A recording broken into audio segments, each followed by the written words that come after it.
Hi guys. I hope everybody's well. Can somebody let me know who was first? I gotta scroll back and pin that comment. Thank you to who was ever first. Was it Mayor? I don't know. Maybe my thing's not working. Hold on. I hope everybody's doing well today. I am appreciative that you are maybe listening to me. Maybe I'm just gonna. Oh, I was just gonna freeze. Was Sashina first? Okay. I'll scroll back up in the other one and do that. I hope everybody's doing well today. Like I said, I would like to know what you had for dinner. If you didn't like what you had for dinner, tell me what you wish you had for dinner. Um, I made something called BC hash today. That is really yummy. It's like potatoes, eggs, sausages, cheese, peppers, onions, garlic, something else. Getting something. Cheetos and quiche, Sushina. Could you do a Cheeto quiche? That almost sounds like a keto dish. Like, oh, it's a keto. Oh, you're on keto? No, I'm on Cheeto, actually. I prefer Cheetos.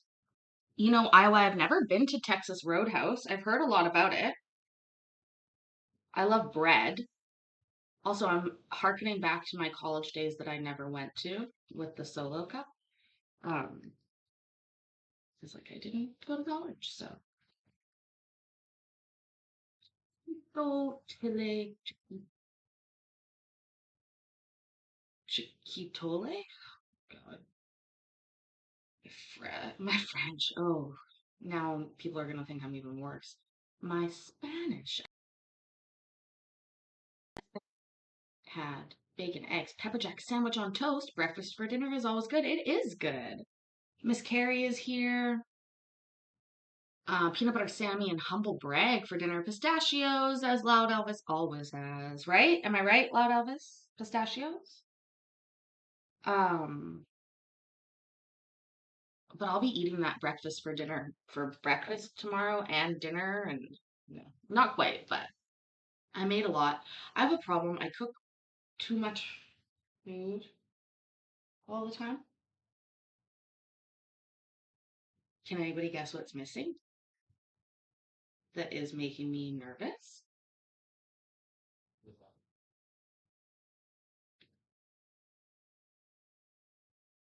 It's my phone.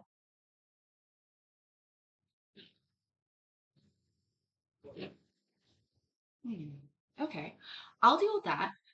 We have some sad court to watch. Actually, no, we're not gonna watch the sad one because I need to do some. Yeah, I'm not wearing pants. No, it's not quite long enough to go out in, but it's long enough to be in the house. And there may or may not be something underneath. Um, okay, let me just get some court started and then I will find my phone. Oh my gosh. That's a bad angle for me too.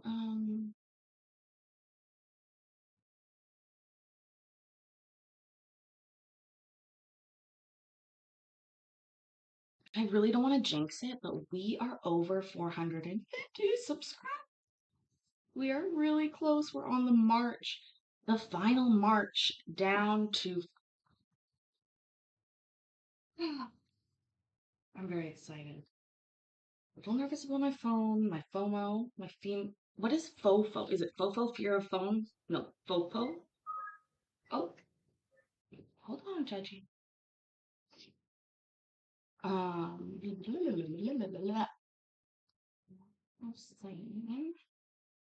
Screen two. Let's see if it works.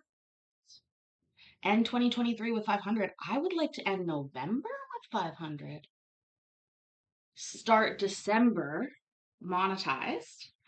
That is my goal. But we'll see. Death March to 500. Also, just here's a little humble brag, I guess. The other channel is close to 2,800 now.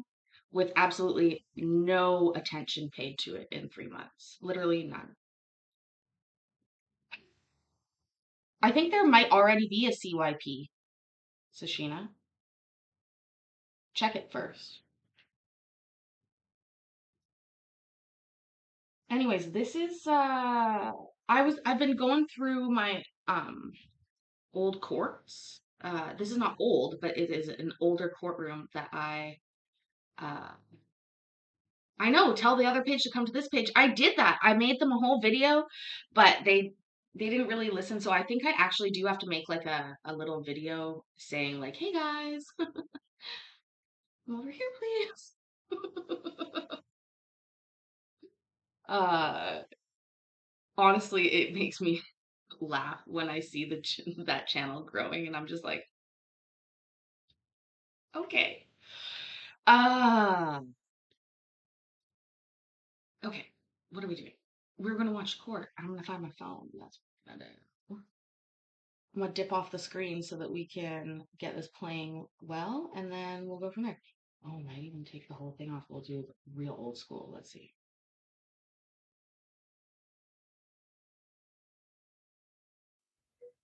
Hey, good morning. I'll go ahead and call the matter of People versus Kyle Pope, case number 22-CRF-18682, 23-CRF-19116, and 23-CRPR-19114. Good morning, Attorney Darrell Young, appearing with Mr. Pope, who's appearing from the Merced County Jail via Zoom. Thank you. Speaking from the DA's office. Thank you. Your Honor, can we approach on this matter? Yes. No request denied unless we get to hear it. What is she at?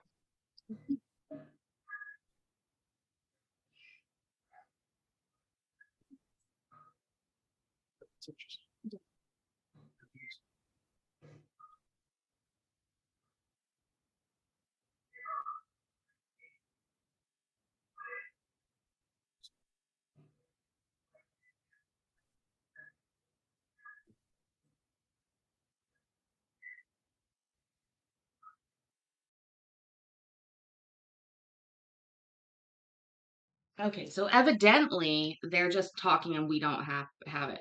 I would hope so, Loud Elvis. It's not quite that simple, but I'm working on it. I sometimes when I also, am I choppy right now because I didn't pause the video, but I muted it? And I'm wondering if my audio has come through clear, if it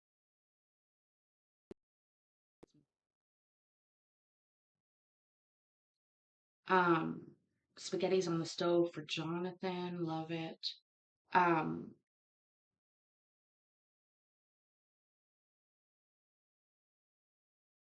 I made it's not choppy. That's good, Vicky. Thank you.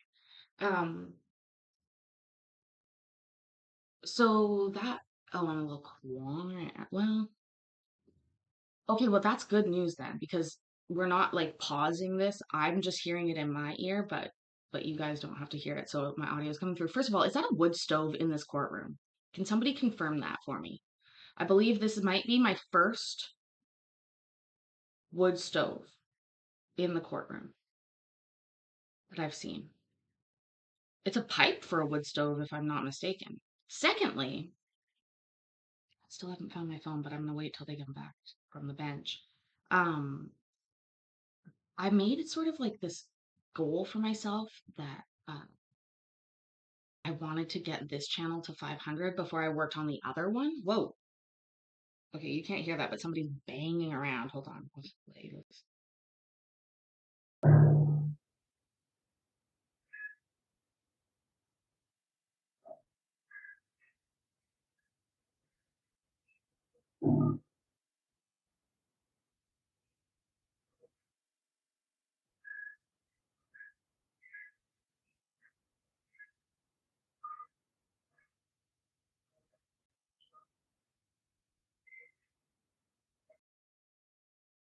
They stopped banging around. Is Mr. Squigiglia?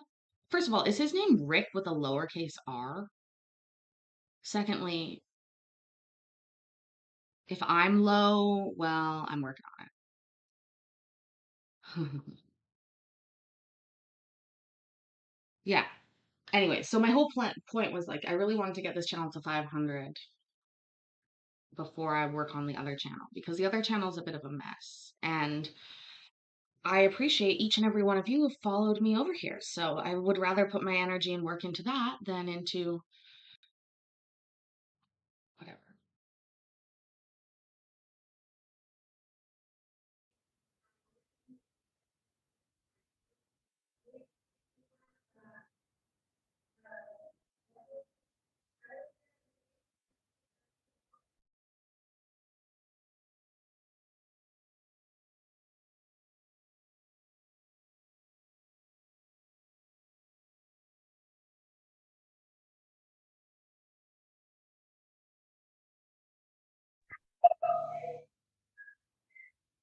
The court will go back on the record.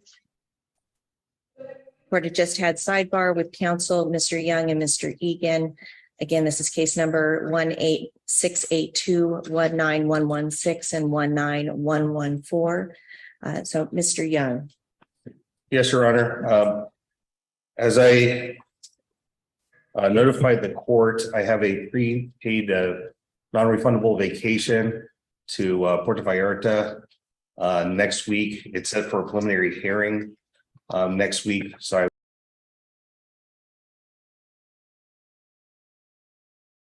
I'm sorry. What? Did they just take a break to go check out his vacation details? My phone's still, you guys. Oh God. Okay. Do you think the judge is going to grant it? Of course they're going to grant it. They'll grant every continuance. Your Honor, I'm going sled dogging or something. Like, oh, it's crazy. Okay.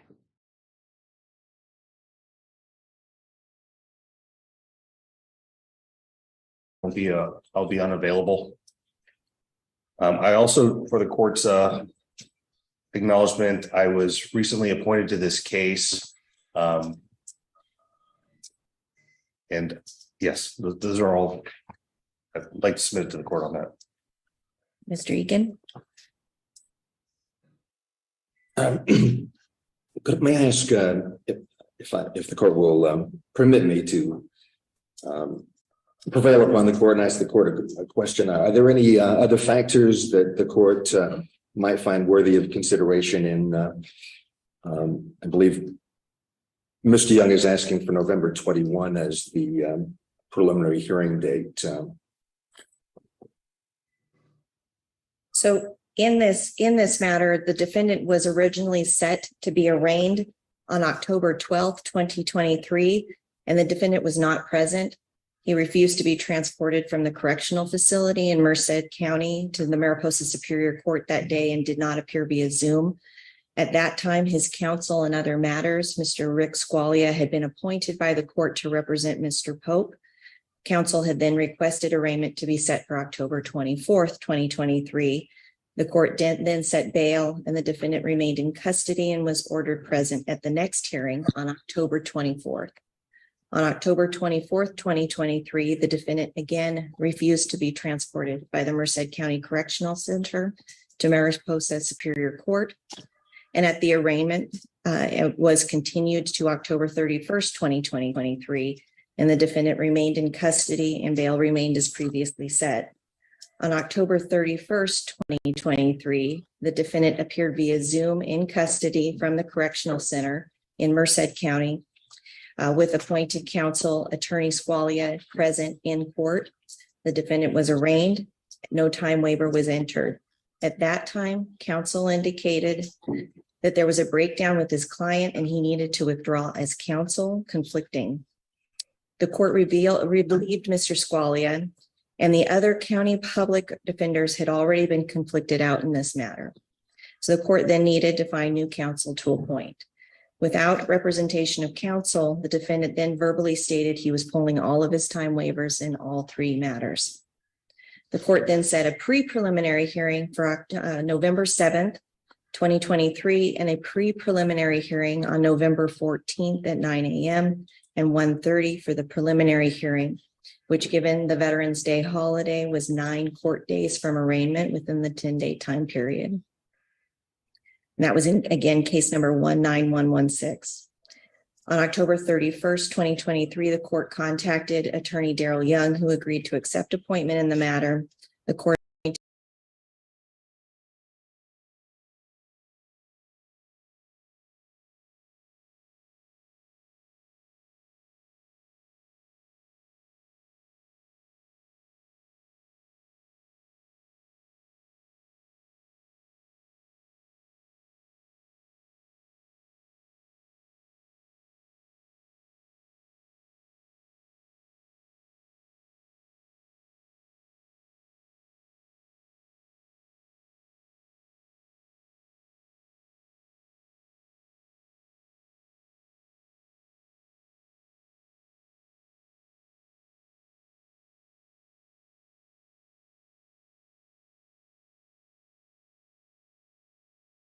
and the issue of time waiver could not be addressed with the defendant. The defense counsel requested that the prelim be set especially prior to November 14th. However, Sorry, I didn't realize that did that. She just is going over, and I'm still hearing it, and that's why I really didn't realize it was in my ear. I found my phone, yay. She's just recalling. She's literally just got to the vacation. Like, this judge is annoying. Now, in my opinion, who's behind her, by the way? What picture is that behind her? Oh, so you guys like that chat, or do you like the black background down below? I'm so glad I found my phone. Oh my God.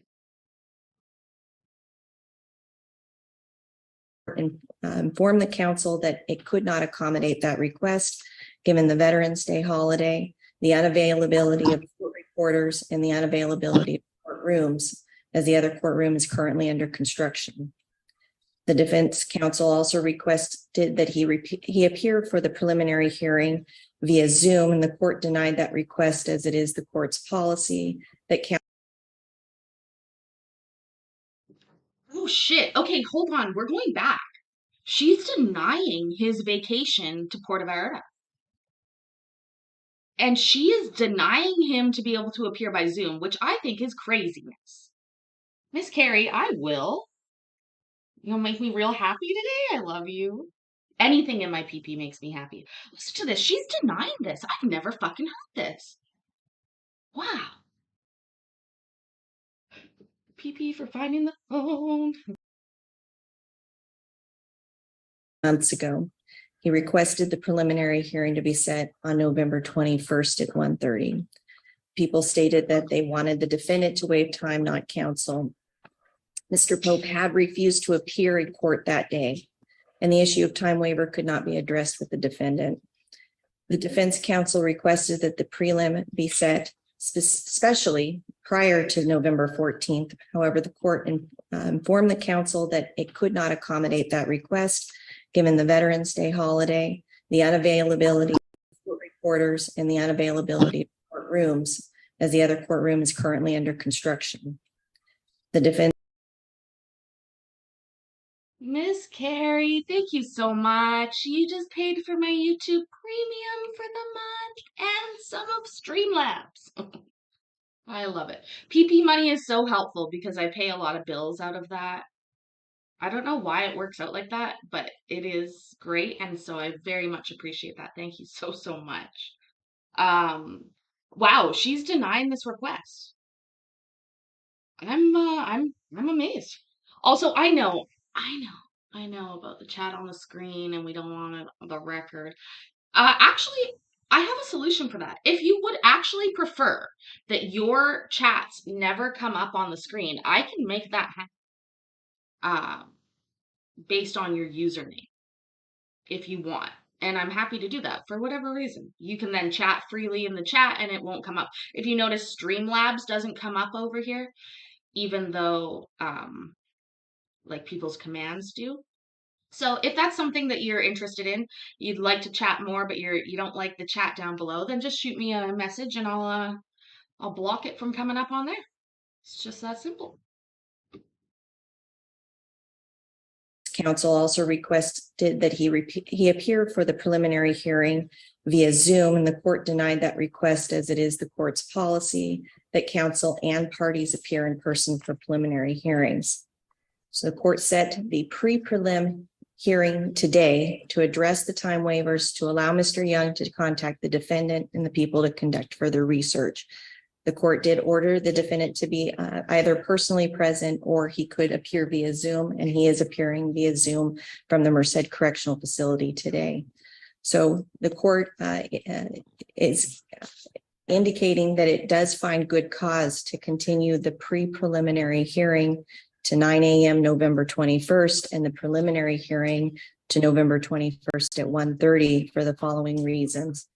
Defendant's continued failures to appear in court, newly appointed counsel's unavailability on November 14th. The unavailability of defendant's counsel is good cause to delay the preliminary hearing. In addition, the court's inability to specially set the preliminary hearing prior to November 14th. The court will note that the defendant remains in custody, not solely on this complaint, but also on a complaint filed in 22-CRF-18682. And with regard to 23-CRPR-19114, in which PRCS had been revoked. In addition, I understand that counsel had not been provided discovery until November 7th, and so has not had adequate time to review discovery. So that's the court's indicated. Thank you, Judge. There's no objection to November 21 at 1:30 for the preliminary hearing. Yeah. I just want to reiterate that Mr. Pope does not wish to waive time. That has been his express request to me.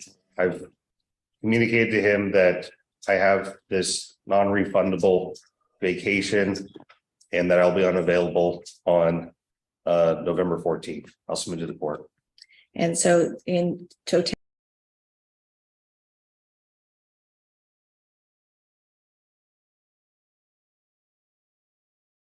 Just to be clear, you can swear here. I don't believe that YouTube actually cares about that. That's my personal belief and my rules on this channel. So yeah, you can say whatever you want. Kind of fuck, bitch, ass, all of it. I don't care. Really. I really don't. I've read the terms and conditions up, down, left, and right, and I have yet to find where I'm responsible for what you guys say. So I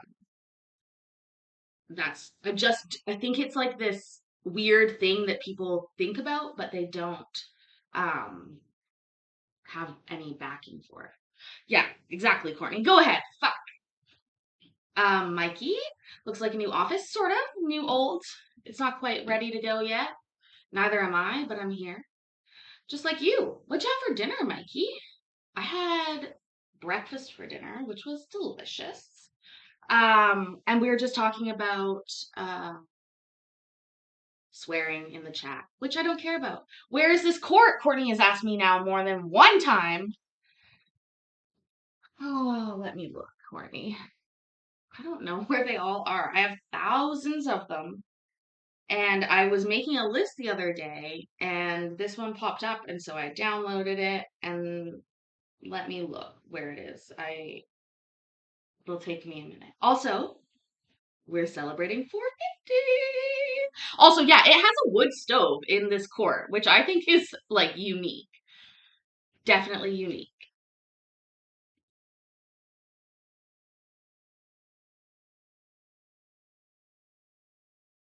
of the circumstances in this matter, the court does find good cause to continue the preliminary hearing set for November 14th, 2023 at 1:30 to November 21st, 2023 at 1:30 p.m. Based on the factors that the court just listed and the pre-preliminary hearing set for November 21st at 9 a.m. In addition, Mr. Young, time waivers have been verbally pulled. Ma'am. So I understand what happens now. So what I thought she was denying the request for vacation, no. She's denying the defendant's request that his lawyer not be allowed to go on vacation. They're scheduling it for the 21st, which makes a lot of sense. I mean, honestly, it is I don't know that I've ever seen them fully deny somebody like counsel's request, especially since they just came onto the case. Courtney, just for you, I love you. This is the Mariposa Superior Court Upper Courtroom. Mariposa Superior Court Upper Courtroom. That's all I know. I don't know what state it is, anything like that. Hi, Tin Man. He's mad because it's not 14 days. Yeah, he's mad because he's waiving or in essence, his right to a speedy trial is being sidestepped by this motion from his lawyer. And I can understand that in a way, except, and this is why she just put all this on the record, he missed court. All of this would have been going on sooner had he not missed court. Well, he already missed court, so his arguments are weaker now when he wants, them to go forward fast. Is this California for real? Oh my God, I found a California court. I have a few of them. More than a few, but anywho, let's continue. I guess it's this guy down here. Like, also, what's on his face? Like, I'm not one to talk right now.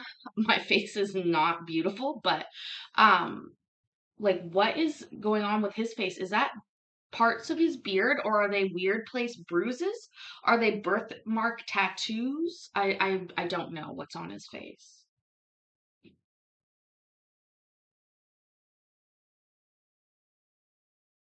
On October 31st in the other two matters. And so from what I understand, since there is not a general time waiver in case number 18682, that needs to be set for trial within the 60 days. And with regard to the revocation of PRCS 19114, that also has not been set for a review. Why does it matter? He's going to break all the laws anyways. Mr. Poole, I advise you not to talk at this moment. Sure. So with regard to case number 18682 and setting that for trial, Mr. Young, your comments. Yes, Judge. So Mr. Egan, go ahead. so the 60th day then would could the court help me? When would that run? And then I can believe that would have fallen on December 30th. Okay. The court was looking at was December 19th.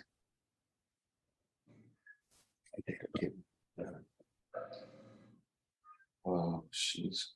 Oh, you want to be.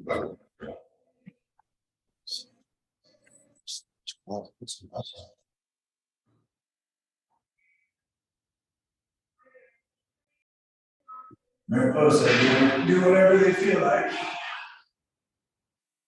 Can't do on the 12th, but then the 19th is Christmas. Or leads into Christmas. I want to address the courts because I never. I guess Just a moment, Mr. Pope. it would be December 19th, Your Honor. That's the lesser of two evils. And how many days do you anticipate trial? Mr. Egan? I would think 3 or 4 days, Judge. Mr. Young?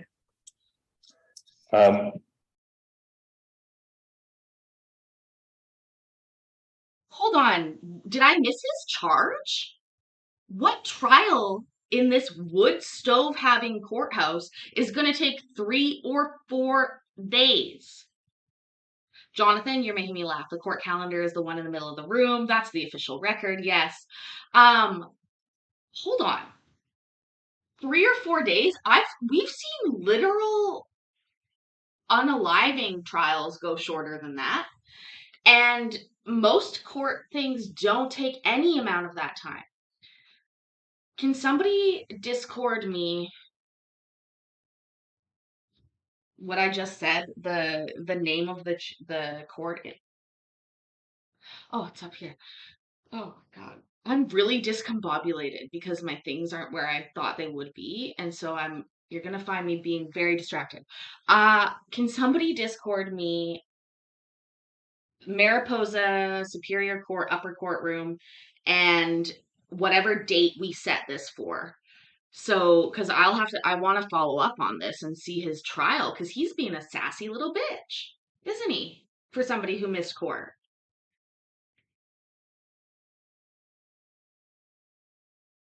As Courtney would say, just tase him. Technically, yes, Tin Man.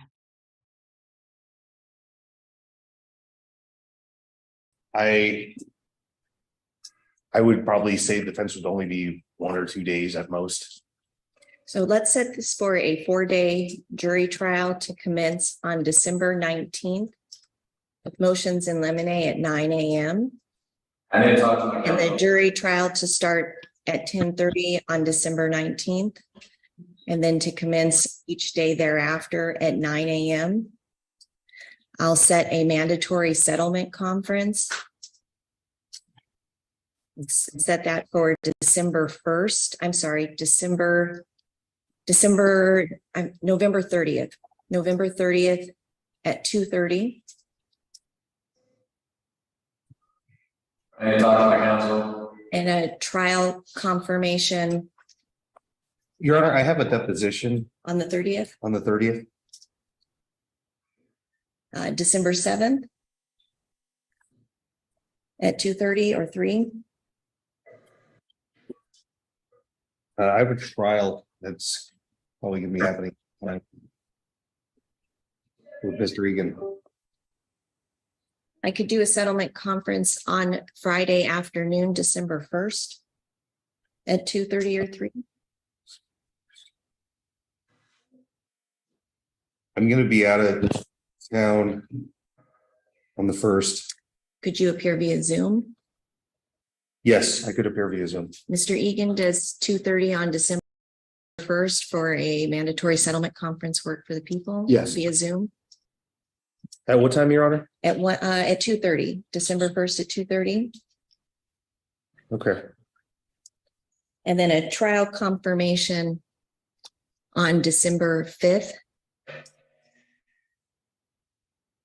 at 9 a.m.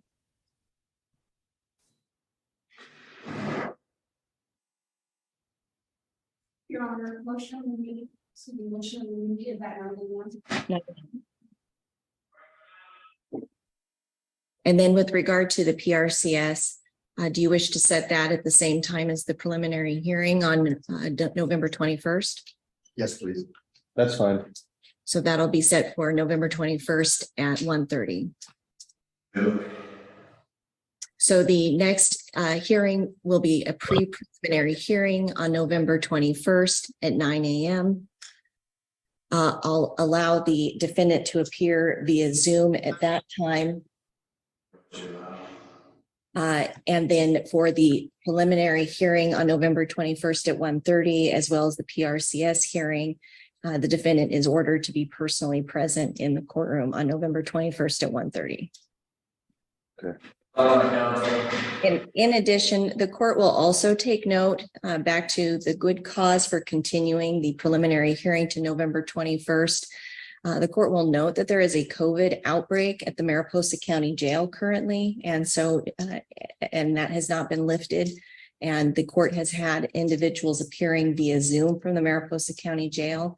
The court cannot confirm that Mr. Pope could even be transported safely here on November 14th in person for a preliminary hearing. Do you have any questions, Mr. Young, or need any further clarification? No, Your Honor. Mr. Egan? No, thank you. No, thank you. Oh, thank you, Judge. Mr. Pope, I'll try to contact you later on today or tomorrow. This is ridiculous. I never refused to appear by Zoom. This is just beyond stupidity of Mariposa County. So I don't agree with anything, and I'm still refusing to waive our time or anything. So I have every right to have my preliminary on the 14th. So, I mean, this is a laughing matter. I don't agree with it. It's not gonna fly.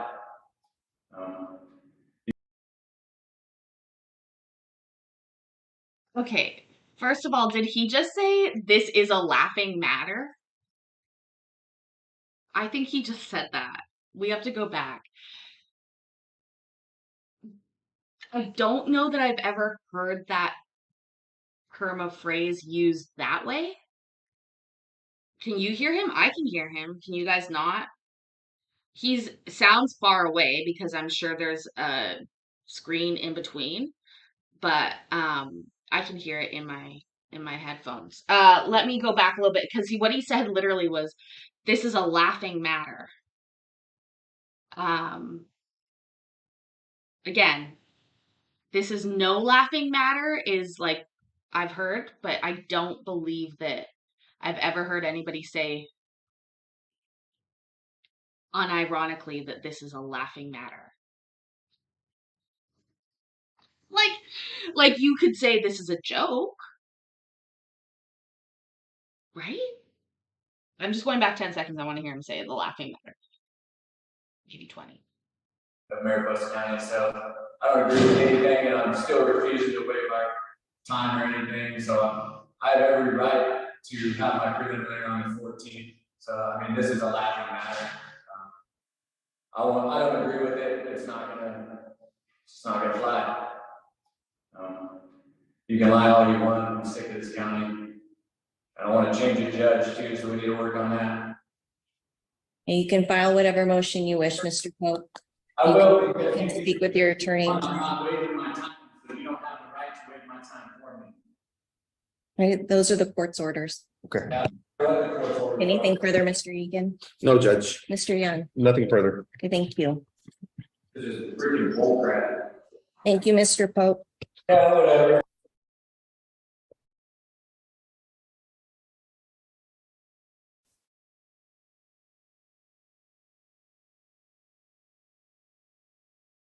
Do you think that um his lawyer is gonna enjoy his trip to Mexico? What a good little case. Oh, I like this. I like this one already. I was a little worried when I saw this wood pipe or wood stove. Yeah. His attitude is contemptuous. And Miss Carrie, Streamlabs robs me every month. I I know, Miss Carrie, that I might be giving away too much here, but I know that you guys are used to slot machines winning when you get 3 across. But that's not how these ones work. These ones are set up by me weirdly.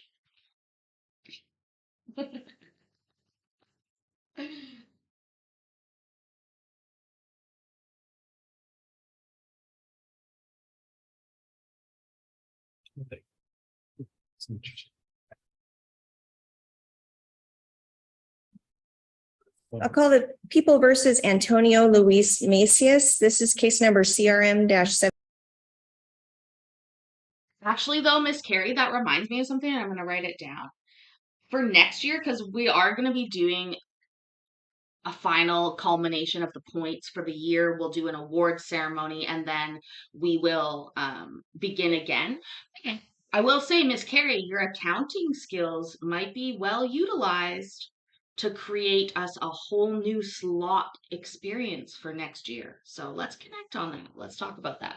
Because the honest to God truth is that I cannot be bothered to sit and put all the combinations in that you can win. That's the basic truth. Amber and Jerry, I know. Yeah, you're right. The 12th, right? Oh, also, if you noticed, I went like this. I was like, oh, my Fitbit. That's why I hate that Fitbit band because it comes off at some point and I don't know where it is. Yeah. Okay, November 12th. No, today's the 12th. It's the 14th. November 14th is the divorce. Also, there's some cool comments on that video, guys. If you haven't gone back and looked, we've got some new people that are joining and watching that and commenting. So check it out. It helps me out when you guys go back and comment back to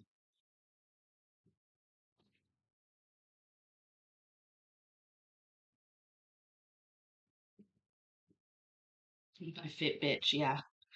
10 years I've been a fit bitch. Only in the sense of the Fitbit, though. Obviously not. 14941. This is on for the leave of arraignment on warrant. It was an add-on. Is Mr. Macias here? Go ahead and have a seat at the council table.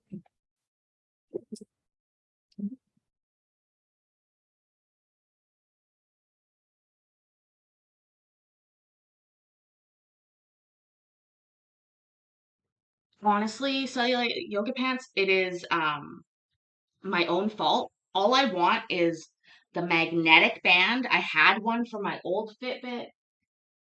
It's a magnetic band, it's mesh magnets, and it's for my Charge 5, but I just haven't gotten around to ordering it yet because it takes so long to come to Canada. I'm just like a now kind of girl. But honestly, that's all I need is the magnetic one for the Charge 5, and then I'll be like, cool.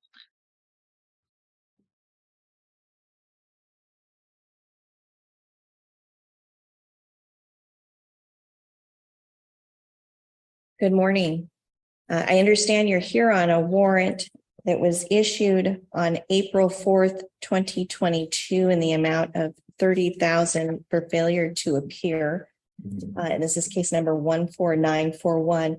This had been filed with the Mariposa Superior Court, this case on November 6, 2017.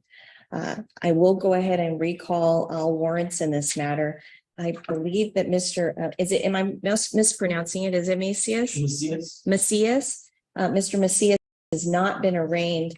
So I'll begin with Mr. Macias. Is your name Antonio Luis Macias? And is the spelling of your last name, and I need to have a verbal yes or no so that the court reporter. Macias. Thank you. And is your date of birth November 5th, 1988? Yes. So the complaint that had been filed by the people November 6, 2017, count 1 is honor. Courtney and me doing a little dance for our 1988 perfect vintage. Rosemary B, welcome. Colin, definitely not Cromwell, friend of the channel. Thank you so much to him for helping me with my growth as of lately. Add it to my Amazon wish list. I should. Great year, yes. Also, if anybody's year comes up, just let us know. We like to cheers all the good years. Except when people are born in the 90s and the 2000s, then that gets a little fucking weird. When we got somebody born in like the 2000s, I get freaked out.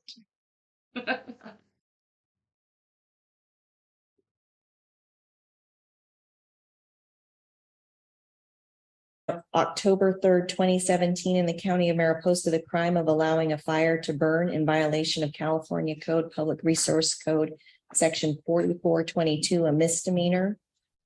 Count 2, on or about October 3rd, 2017 in the county of Mariposa, the crime of illegal burning. Burning while burning is banned in violation of California Code, Public Resources Code, Section 4423B, a misdemeanor. Count 3, on or about October 3rd, 2017, in the county of Mariposa, the crime of setting fire or causing fire to be set on the lands of another in violation of California Code, Public Resources Code, Section 4421, a misdemeanor. Count 4, on or about October 3rd, 2017, the crime of negligently starting a fire in violation of California Health and Safety Code, Section 13001, a misdemeanor. Okay, so for anybody new here, welcome. I am from Canada. I am from British Columbia. So fire is very important here. We have a lot of wildfires. There are rules similar to these. These are not strange rules that I'm hearing. A fire ban, a burn ban. But I don't know that I've ever heard in court somebody being charged for these before. How many fires did he have, or was this all one fire that started and then grew, is my question. Also, I already said hi to Rosemary, but Thank you for being here. Seriously, really appreciate you guys. We are growing every day and we have lots of fun to be had. This is our Sunday Court Watchers Anonymous meeting, though. So if you like to watch court, feel welcome here because we all do too. And nobody's trying to get you to stop at this meeting, funny enough. We just like to hang out and talk about it. This is a new court for us, Mariposa in California. So, maybe that's part of why we haven't heard these charges before. It wasn't arson, though, that weird Mac guy. It was burning contrary to regulations, allowing a fire to burning on another's property, I believe. But it was not arson, because arson, I do think, and of course, this shouldn't need to be said, but it will be. I am not a lawyer, obviously, and none of this is legal advice. But I'm Canadian, so I'm interpreting U.S. laws here. But I do believe that arson not the setting of a property or building with destruction in mind, as opposed to this? I'm believing might be like open burning. So Miss Carrie, without a permit, but where I live in the summertime, you can't burn anything even with a permit. It's just too dangerous. There are too many wildfires. We have thousands of wildfires in my province every year. So I understand what they're doing and why this is so serious, but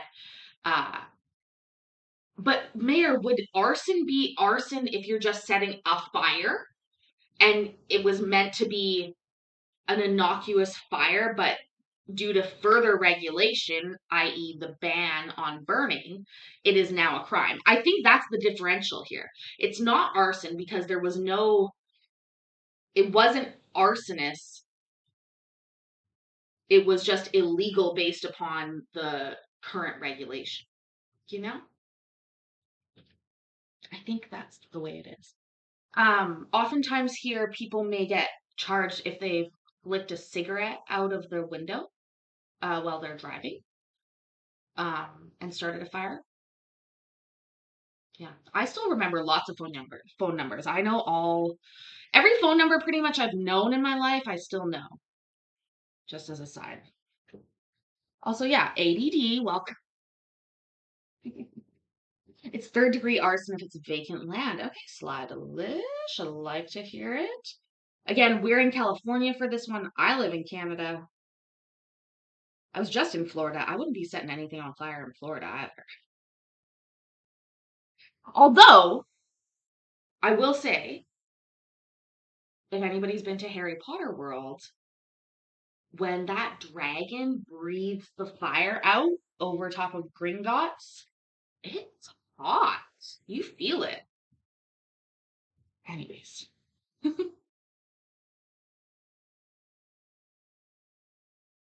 Five on or about October 3rd, 2017, in the county of Mariposa, the crime of recklessly causing fire to property of another in violation of California Penal Code Section 452D, a misdemeanor.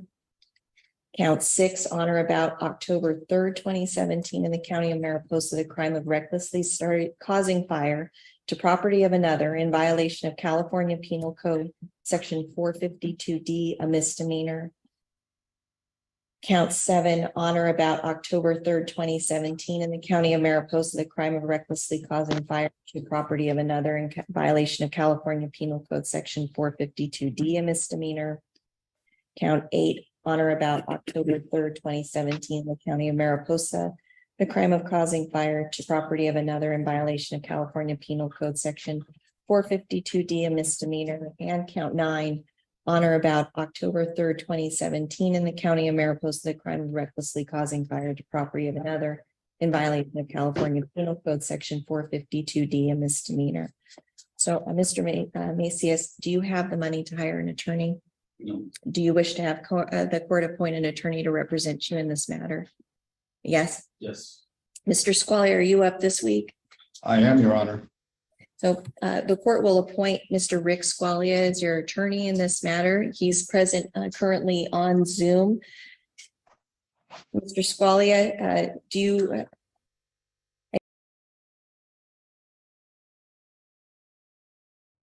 Thank you, my Discord diva, Jonathan. I appreciate you. What the fuck did this guy set fire to? And why are these charges coming forth now? 2017, 18, 19, 20, 21, 22, 23, 7 years later. That's weird. That's super weird. Huh. That was a lot of charges too. And cellulite yoga pants. The only thing I have ever set on fire are the hearts and loins of men.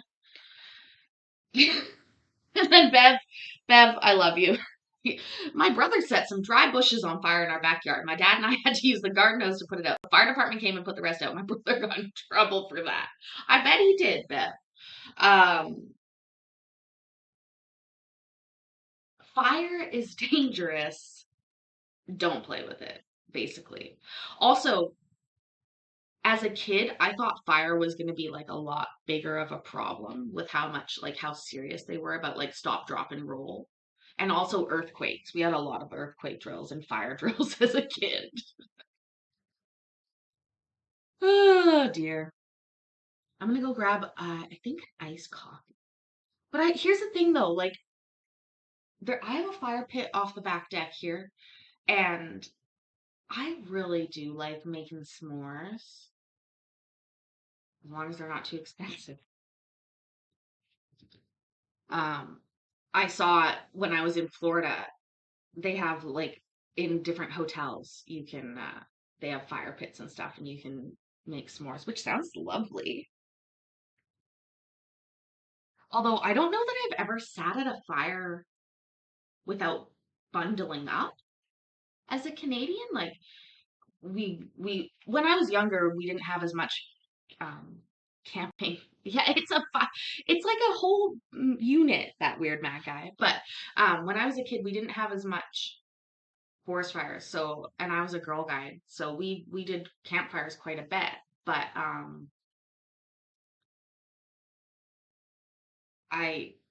you have to bundle up. I mean, there's bugs a little bit, and then also like just nighttime weather. I think that was the weirdest part for me when I was in Florida, was seeing it be dark and then not getting further dressed. Yeah, the heat. I guess the heat. You have to sit 40 feet away to avoid the heat. I like heat. Oh, give me a sauna and I'm a happy girl.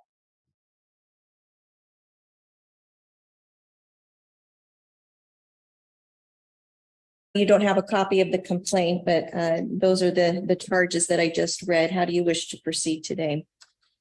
Your Honor, based on the court's reading of the complaint, I'll enter a plea of not guilty on his behalf. Deny any and all allegations contained in the complaint. Waive formal reading of his constitutional and statutory rights. Entering a general time waiver, assuming that he's going to be released OR. Can we address that? Yes. And who's appearing on behalf of the people on this matter? Egan, there's no objection to OR release. Okay, so the court will be releasing Mr. Macias on his own recognizance. And entering the general time waiver, and ask, perhaps we could set this out past the Christmas holidays. How about January 8th? Does that work for the people? Yes, Judge, if Mr. Macias is in agreement with the general time waiver, that date is fine. So Mr. January, you have a right to a speedy trial, and in a misdemeanor case, I believe that's 45 days from today's date. Correct me if I'm wrong, Mr. Egan. What is it? 30 or is it 30 or 45? Yes, 45 Judge. So it's 45 days from today's date. You have the right to a trial by jury. What your counsel is indicating is that you waive that right to have that speedy trial. And in order to have time to talk with counsel, for counsel to talk to the people.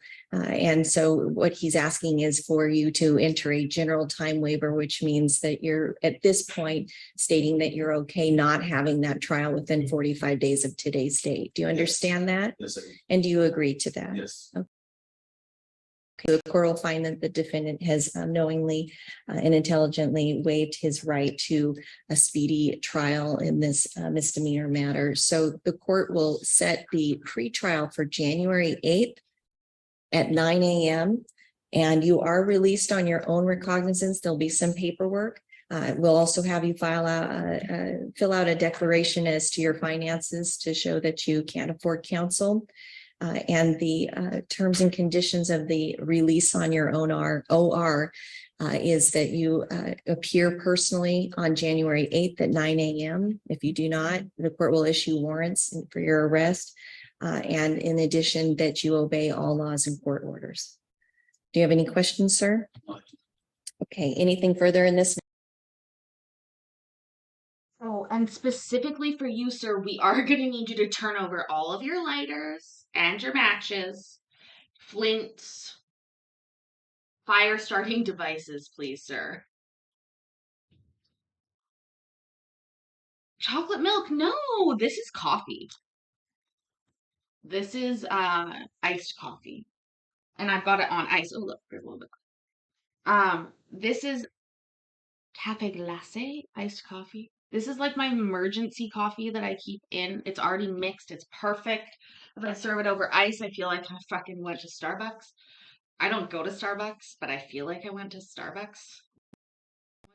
I used to go to Starbucks, actually.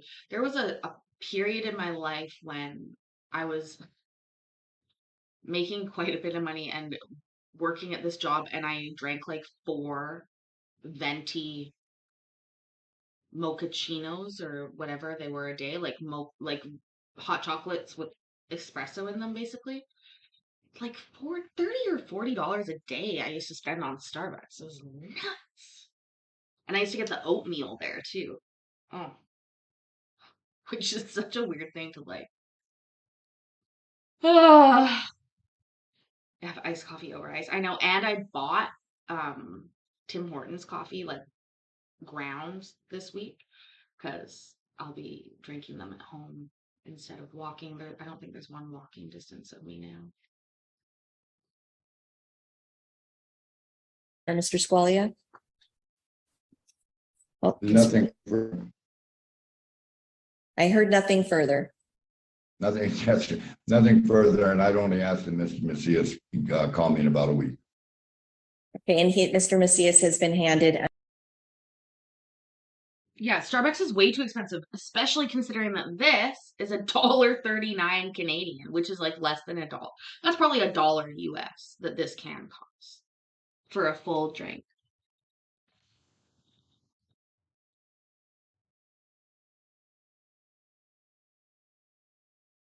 Oh, Vicky, good reminder. It's a med check time, guys. It's been almost an hour since we've been live. If you're new here, when I say med check or when you see it in the chat, that means, do you take meds? Think about taking your meds. If you don't, well, come on down to the chat and tell us what that's like. We still haven't had anybody do it. But if you do take meds, just think about when you have to take them. It's just nice. I take lots of meds. We all do. We all just need a little reminder sometimes. A little help from our friends. Your card. Thank you. Okay, thank you. And again, if I didn't state it previously, all warrants have been recalled. So we'll see you on January 8th at 9 a.m. Thank you.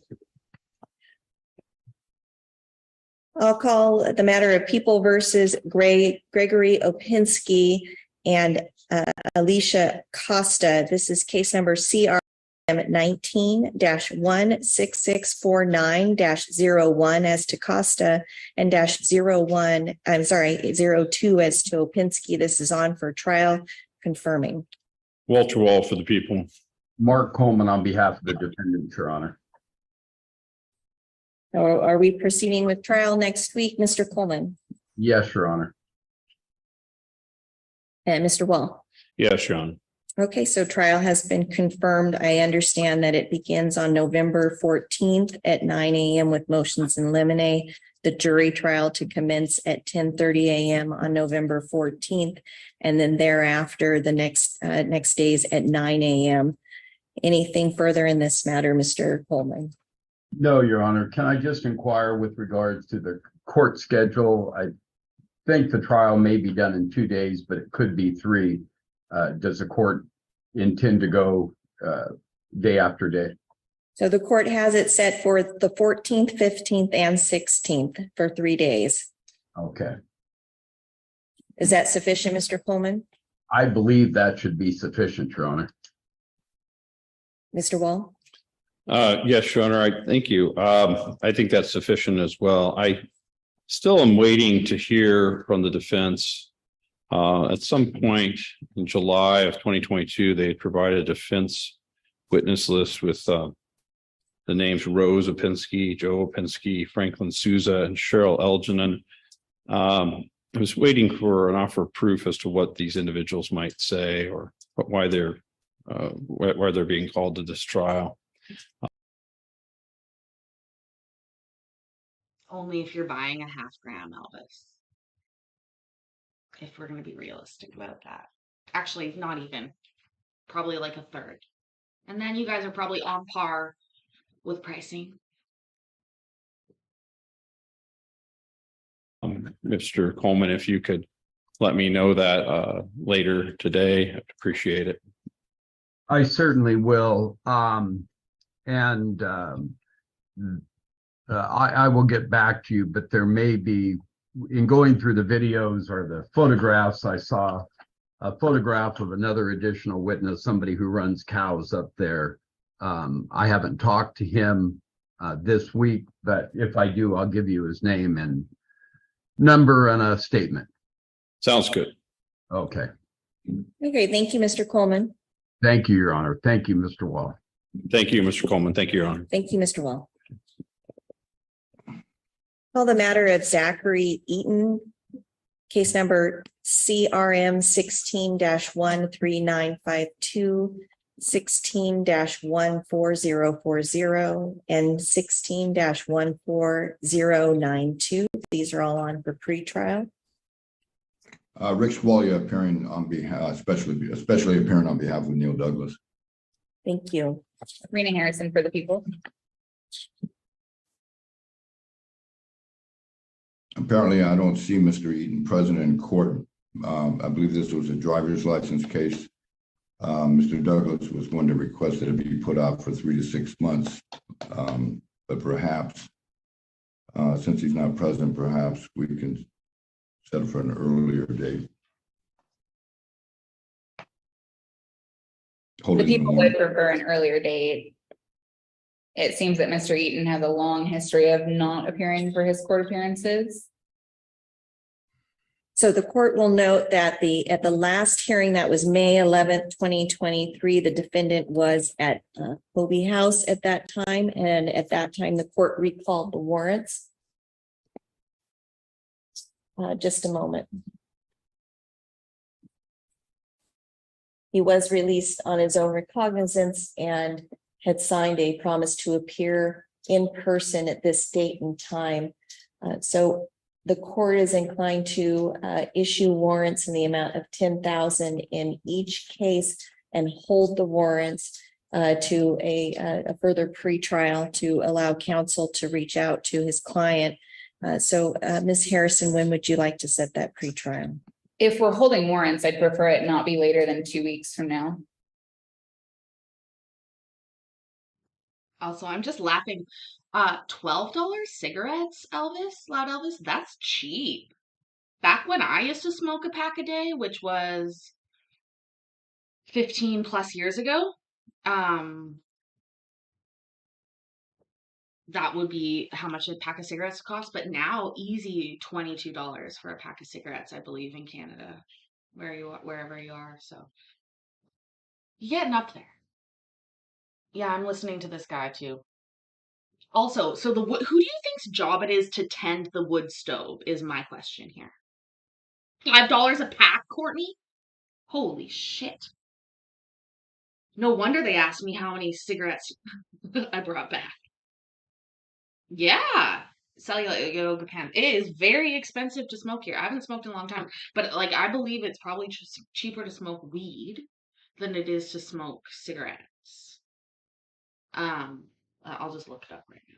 But also, you can't find them anywhere. Like they're not allowed to be displayed anywhere. Larry's working the courthouse, fueling the stove. They extra tax us for free healthcare, I guess.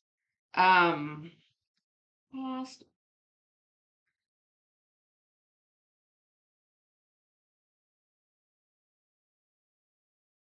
Oh, sorry. So the cheapest one would be 17 or so, or $15. And that's for the cheap ones.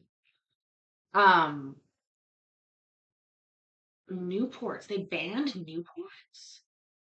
$16.97 a pack, over 200 a carton.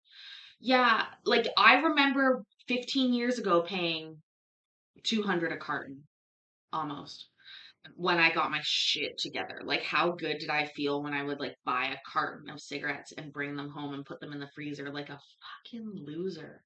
Oh, I'm so glad I quit smoking. So glad. I don't smoke anymore, by the way. Let that be known. I don't smoke. And I am glad about it. But yeah, I remember, like, seriously. But here's the thing, I'm still brand specific to cigarettes, even though I don't smoke. Like, my brand will roll off my tongue just beautifully. Export a gold king size, please. Like, they get you when you're young, and I wouldn't smoke anything else. Oh, Demoria. Oh, I guess the Canadian cigarettes are different names than your guys's. We don't have all of yours, but like Demoria, Export A. Can't buy vapes or juice, hey? Wow. Oh, I don't like that. Australia does that too, I think. Although that's likely going to put us into the week of Thanksgiving. Could we set for November the 30th at the latest? Mr. How about Squally, how about November 27th?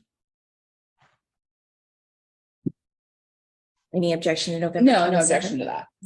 The court will issue warrants in the amount of 10,000 in each of these matters and hold those warrants to November 27th at 9 a.m. Thank you. And the court will order that the defendant be personally present at that date and time. Thank you, Mr. Squalia. Thank you. People versus Amanda. Matt, if you think quitting smoking helped, imagine what happens when you quit cocaine. You can buy a lot of things. Lopez, case number 23-CRF-18914. This is on for pre-preliminary. Rick Squalia appearing, especially appearing for Neil Douglas. Does not appear that Ms. Lopez is present in court. Is she attempting to appear on Zoom? And she is not attempting to. Oh, yeah. Hold on. Please don't buy any sex toys off of Wish without being very careful of that. If you're going to be using toys, cheaper toys, your first line of defense will be a condom on those toys. But then, honestly, it's worth it to spend a little bit more money and get better toys. You don't want to, okay? But, I mean, if you've got them, throw a condom on there and you're probably okay. Appear on Zoom, and we haven't had any contact with Ms. Lopez. Mr. Squally, any idea where Ms. Lopez is? No, I have no clue. However, I know that there is another judicial proceeding pending in Mariposa County. I don't know whether it's some confusion. Perhaps we can, if you're going to issue a warrant, perhaps we can set it for November 27th as well, holding the warrant.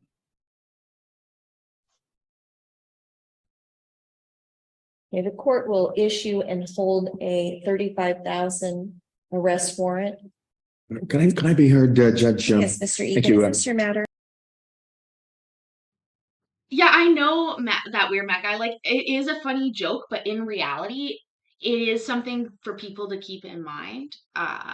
Also, people sometimes come here for sex toy advice and sex advice, different kinds of things like that. So I do want to be responsible when talking about that. You have to be careful when you're using things that are inserting into your body because it's a sensitive area. I wasn't going to tell this story. I was just like really holding back. You heard it there. I said and now I'm going to tell it anyways. So if you have a yeast infection, you can treat that yeast infection with a clove of garlic. What you do is you take that clove of garlic, you peel it, but you don't pierce it. Then you do pierce it one time with some thread and you tie it, or you go through the garlic and you tie a knot around it, leaving a string off. You insert the garlic, okay? This is the part of the story. We're not talking about the yeast infection part of the story. This is the part of the story. Upon insertion of the garlic clove, within about 1 to 2 minutes, you will begin to taste garlic in your mouth. Okay?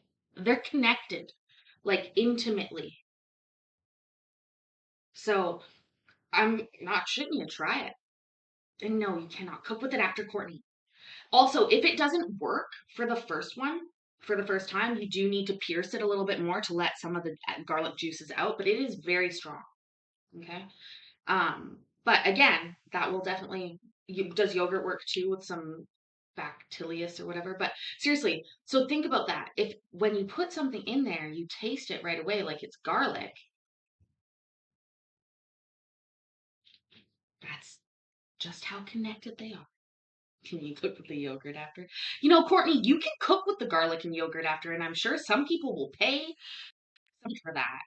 But on a food safe basis, no. No. Also, I think it's important for people to know that Monistat or all the yeast infection treatments are very expensive. That's like $30 for a pack of that, when a little clove of garlic will do you good.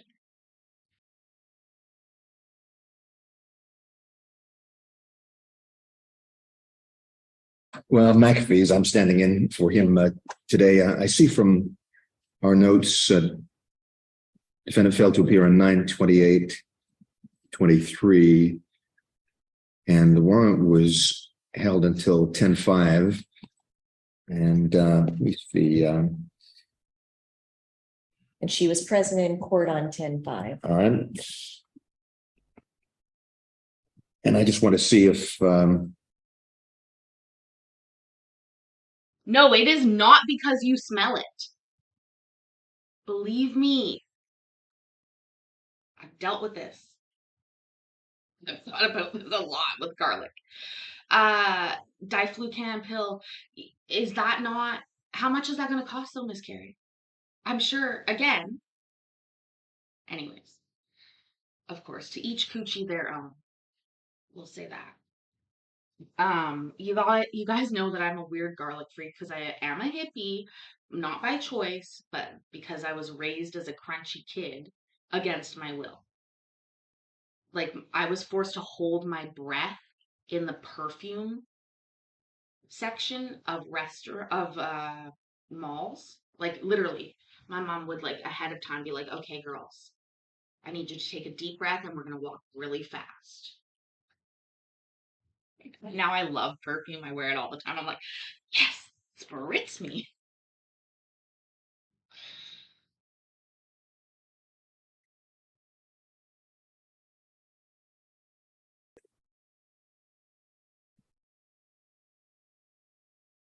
When the last appearance was, if she was given notice of today's court appearance, I'm fairly sure she was, but I just want to check on that.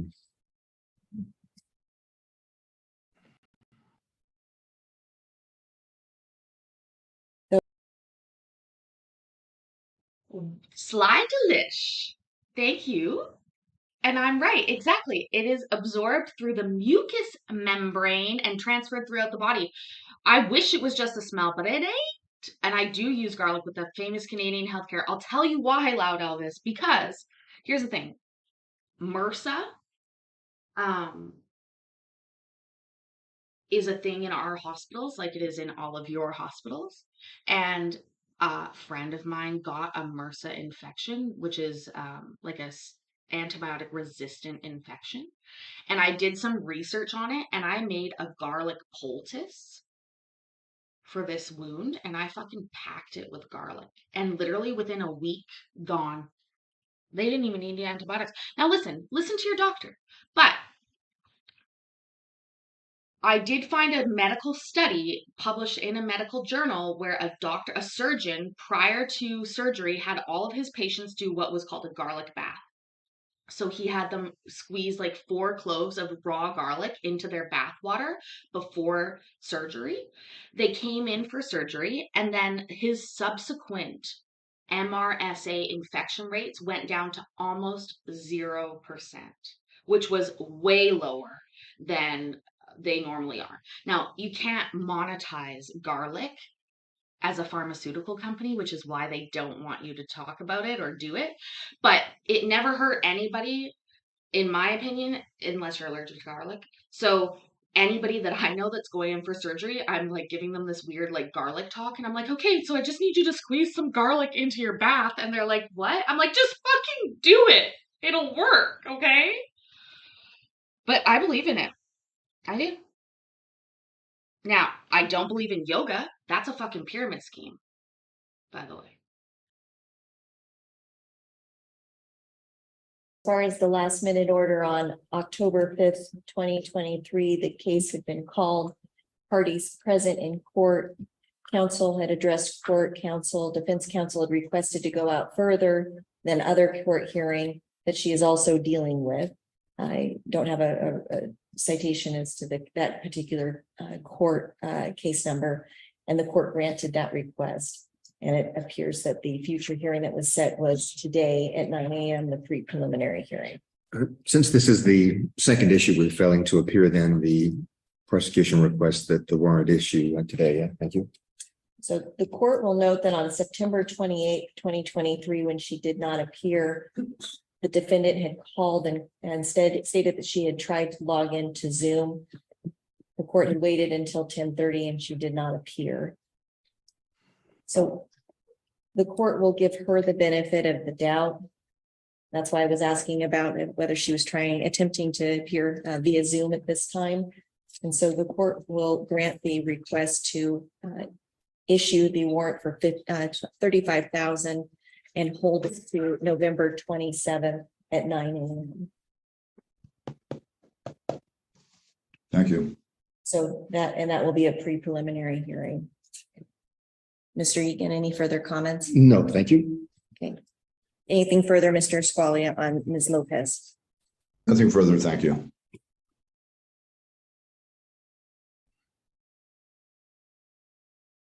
People versus Samuel Stewart, case number 23-CRM-19075.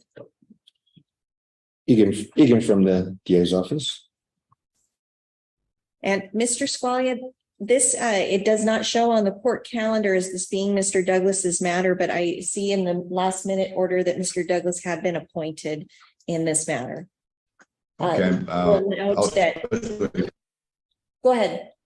I'll appear. Thank you. So, Mr. Stewart. I've already. Yes, Mr. Squalia. What I was going to suggest is, since I've already committed Mr. Douglas to November 27th, perhaps we could set this matter over to the 27th as well.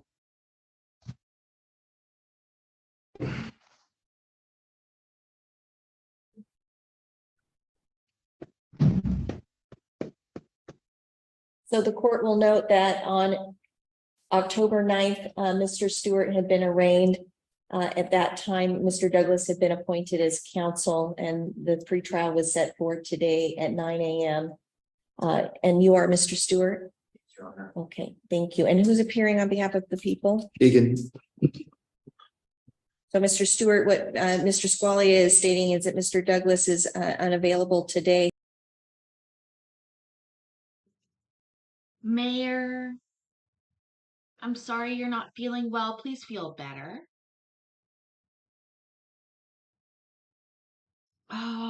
That weird Matt guy, I hear what you're saying, and I'm a science person too, so don't take it like that. I don't think that it cures cancer, not at all. None. But MRSA, I've seen firsthand. So, yeah. And it can't hurt. It's not like bleach or, other Invictumine or whatever those other drugs are. Like, regardless, we can all agree to disagree. Healthcare is a very personal decision that we can all make on our own. However, I do think that there is a vested interest in pharmaceutical companies not necessarily promoting all natural things, even if they may work. In Canada, we have that same problem, but a little bit different anyways. Also, Bev left. Bye, Bev. Good night. I know it's a late one tonight, guys. And I don't think that it's going to cure everything. And I wouldn't even say do it without antibiotics in conjunction. But I don't believe that it can hurt anybody. I really try hard not to promote things that would hurt anybody. So for me, garlic is somewhat innocuous in terms of being able to promote that. Colin, thank you for being here. Thank you so much for your support lately. Oh, breast milk on diaper rash works. Breast milk on pink eye for a wee babby works, of course. Yeah. Breast milk is the elixir of life. But Colin, seriously, thank you so much for all of your help. We are over 450 subscribers now, rounding up to 500 soon. I do believe that it will be my birthday gift, or not my birthday, my Christmas gift, that we will have this channel monetized before Christmas. That's my goal. YouTube daddy, hear me roar.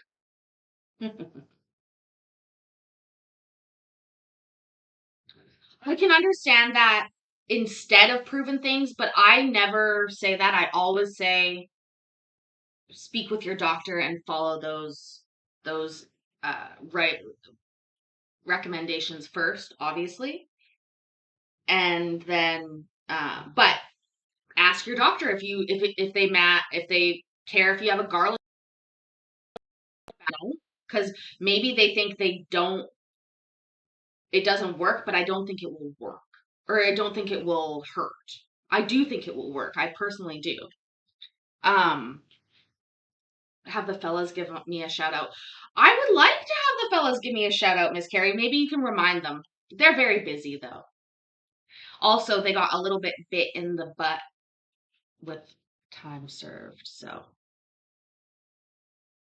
even though I've met Mikey in person at the meetup, I guess that vetted me slightly. But anyways, this is a new court, Colin. We're in California, and Colin, we saw somebody getting charged with like 7 fire charges. It was nuts. We're gonna follow up on it. Jonathan luckily emailed or messaged me the follow up on it. But this is the Mariposa. What did I call it? Mariposa Superior Court Upper Courtroom. Don't know if you're subbed yet, but go and sub. I don't gatekeep courts.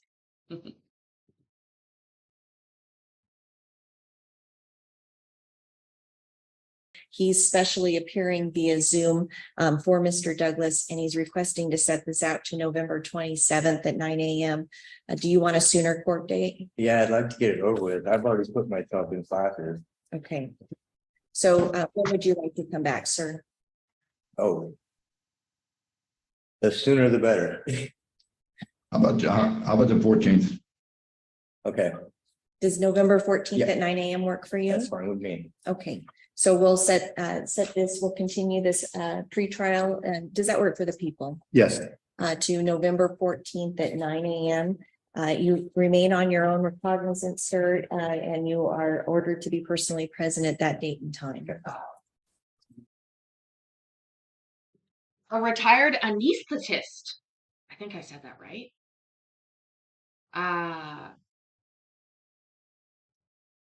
I appreciate, so something that is common on this channel is that you can change your mind at any time, especially if you get new information that adjusts your talks to miscarried. We've talked about my eyebrows. They are two different people. They look totally different. I don't want to draw attention to it, but in my mind, I thought I could Botox one of my eyebrows to be like the other eyebrow. And actually, Colin, it's your girlfriend, Heather. Doesn't she do that for her job? She said I could do it. She just said I need a lot more money. No, I'm just joking. But I do need to I have honestly been thinking of that. Here's the other reason I've been wanting Botox, and I'm gonna do this. I try really hard not to do this very often anymore, but this is why I will need Botox one day. But look at my forehead and how many wrinkles I can make in it. I can like really, oh, perfect. Freeze like that with my face all fucked up. And just your lips. Oh no, I want this eyebrow raised like this one can. That's what I want. All I want for Christmas is my eyebrows to match and $1 million. Yeah, that should do.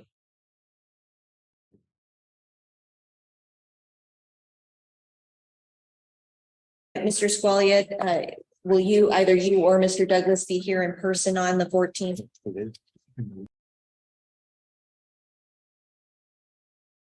Hey, Colin, can you ask Heather if she'll come on my show one Friday night and talk about cosmetic stuff? Her work, obviously, like not real advice, like just theoretically talking about it. But I'd love to talk with her about that. There seems to be enough people in the chat that would be interested in it. Ask her. She doesn't have to show her face if she doesn't want to, but she can. Because yeah, it wears off, right, Courtney? Like these are the questions I have for Heather. Yeah, ask her. And she's Canadian too, right? Did you guys meet online? That's so cute. I love it. Your friend is having a Botox party with a licensed lady, Miss Carrie. Okay. Humble brag. You have cool friends. Honestly, I want to get. No, I'm not going to talk about vagina Botox. Maybe with Heather. Heather will talk about it.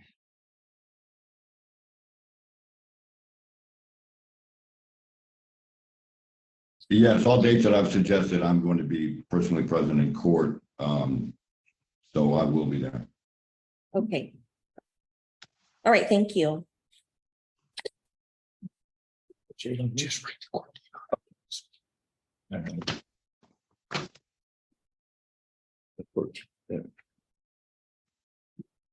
Are there any further matters on the calendar now? Oh, thank you. People versus Andrew Sullivan. This is case number CRTR 22-18299. Good morning, Your Honor. Jason Trupp with Wapner Jones. I'm appearing 977 for Mr. Sullivan. Egan from the DA's office. And Your Honor, I did want to apologize to the court. A bench warrant was issued at the last court date on October 26th.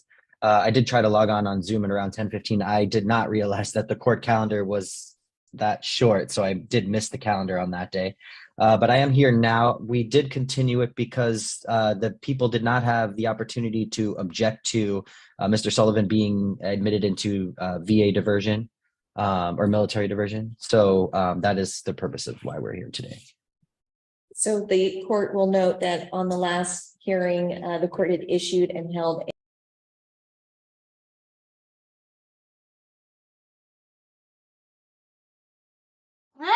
Hold on. Yes, there's vaginal Botox. There's medical reasons for it. There's like I have a retroverted uterus. I've thought about it. Anyways, are they also called yeah, because the interlabial fold or the fold on your face is called that. I think, Sly Delish. I love that you know these things. I failed most of high school, but I have this vast internet knowledge. Oh, it froze on a weird thing. Also, my face, or my brain, I have aphantasia, so my brain works very differently than other people's. Some of you probably have it, but if you don't know what that is, it means that I have no visual imagery in my mind. I've always thought that it was normal to close your eyes and see black. And that's how, and I thought imagination was purely that imagination. I didn't think that there was anything visual about it my whole life until probably like a year ago, maybe 6, 8, yeah, a year ago, when I found out that people, including my daughter, have a fucking movie theater in their head. And now studying for school makes a whole lot more sense, you know? To me, it never made any sense. Like, I can read this as many times as you want. I'm never going to be able to see it the same way. Turns out y'all can. So, thanks for that. Cheating. $10,000 arrest warrant to today's date. The court will not be issuing the arrest warrant. And you are appearing 977. Yes, Your Honor. Okay, so Mr. Egan, is this your matter? Yes, I have nothing to add. Thank you. Any objection to military diversion, Mr. Egan?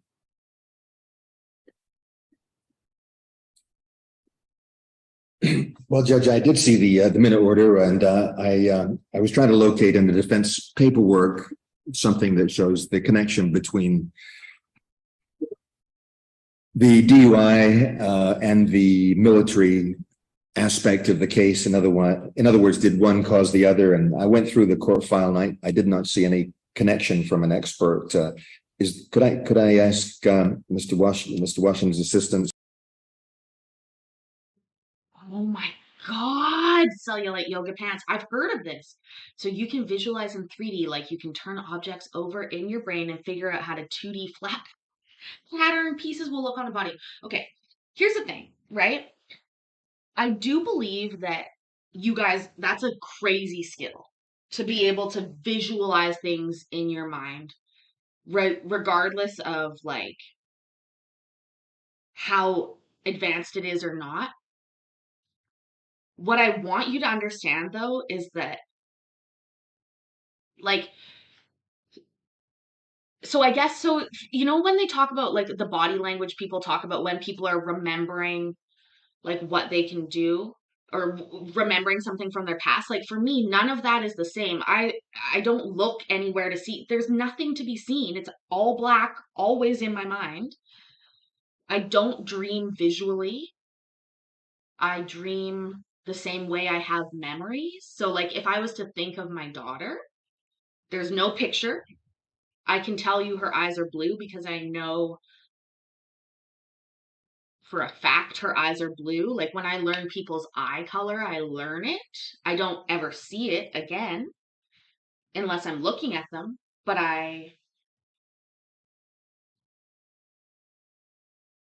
just, you know, I feel there's a feeling, an emotion of her and people when I think of them, but there's never anything in my mind, which means that like I can focus or concentrate just as well with my eyes open or closed. I've never had, I mean, car accidents are Like they make a lot of sense to me now when you think about people that are literally daydreaming, like you're actually seeing other shit and you're not looking at the road. Like I'm always looking at the road. Um,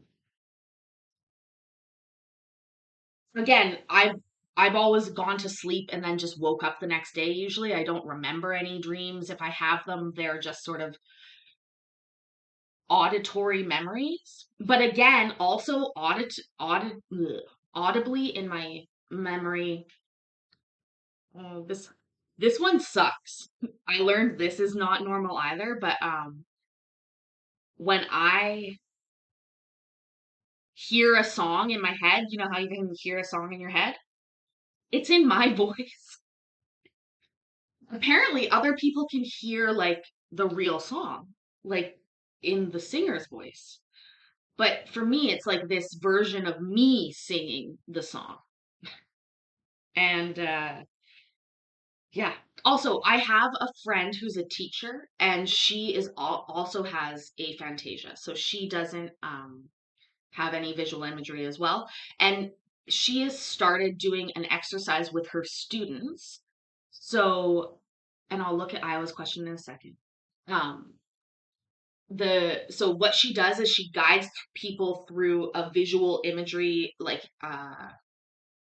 meditation session or whatever. Like, and this never made sense to me when they're like, close your eyes and picture a white room. And every time I'm like, it's black. Like it's always black when I close my eyes. Like why would anybody say white? Like it never occurred to me why they would go white. Or like picture a beach or all these things. Like none of that worked. But so what she does now is in her classes, she'll lead people through the exercise. And here's the thing. If you have aphantasia like I do, you don't know you're different. It's quite euphemistic when you use the word imagine this or picture that. Okay. So when somebody says, imagine a beach, well, I'm going to imagine a beach, but I don't have to close my eyes. There's never any actual picture of a beach. I'm not ever thinking like looking of a beach. So kids, they compensate. You just do what you think you should be doing, and you'd never say to the teacher, "Well, I didn't see anything like that." What my friend who's a teacher does now is she leads these kids through this exercise, and at the very end, she goes, "Okay, and how many of you just saw black?" And she says about 5% of the kids raise their hands, and I would too. When somebody says, like, picture an apple, my brain is going, what do they want to know about an apple? Why? Like, all the apple facts that I know are being heard in my brain. There's no words, there's no pictures. It's all just I'm hearing it in my brain, all the apple things. And so she says, like, it's usually about 5% of kids. And if you think about it, knowing that you have aphantasia, it impacts your if visualizing in 3D is normal, I think visualizing is on a spectrum for the most part, with aphantasia and like where I am at the very bottom of that spectrum with 0. And that's why I'm a terrible artist. Honestly, I'm absolutely atrocious at drawing things because I can't see them again in my head. I just cannot manipulate the picture in my head. But I have a great memory for faces. I have a great memory for things, even though I might only see them for a few moments, and I don't ever have a picture of them again. My brain somehow is able to say, you've seen this before. This is a redo, deja vu in a way. But it's not deja vu. It's just like, remember. Anyways, yeah, some people have no internal monologue. Can you imagine if you had aphantasia and no internal monologue? How quiet and dark would your mind be? I mean, my mind does not stop. It's just constant, like probably like 10 different Paisleys in my head, just yelling about things. Every time I read all your names, all the colors, everything brings up a different thing in your head. And so part of me is wondering if like ADHD and aphantasia are related. But legally, here's a great question. Would having aphantasia be a good defense to a roadside sobriety test where they ask you to visualize a line and walk on it? Because I actually feel like, and again, I don't drink and drive, so it would never come up, but they ask, oh, do you have any knee problems? Do you have any issues walking? Any balance issues? But if we think about it, when you ask somebody to visualize something, I can't do that. I cannot do that. There's no way for me to visualize a line. And are you telling me, hold on. My mind's being blown right now. Are you telling me that when they say that, you can make a line come on the ground in front of your face? Are you being serious?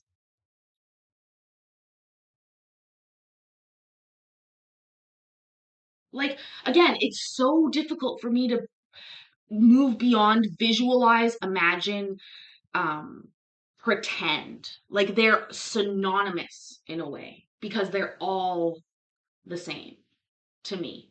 It's all pretend. It's all imaginary, i.e., doesn't exist. No, imagine. See, it messed me up.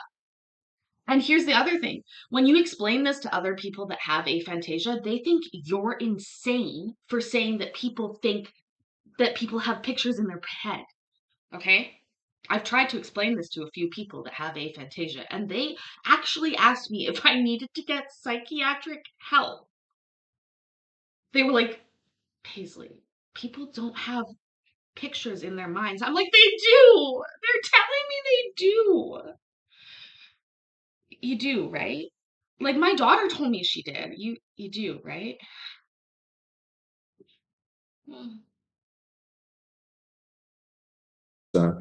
Is there a particular paper, part of the Your Honor, paper the defense has filed, that I could take a look at? Your Honor, and I believe at the last court date, the court. Hold on. But here's the thing. One good thing that I do have is that when people say, I can't unsee that, well, I can. I can unsee everything. I've unseen everything in my whole entire life. Seriously, there's very little that I could recall perfectly with exact description because none of it would be from a visual memory.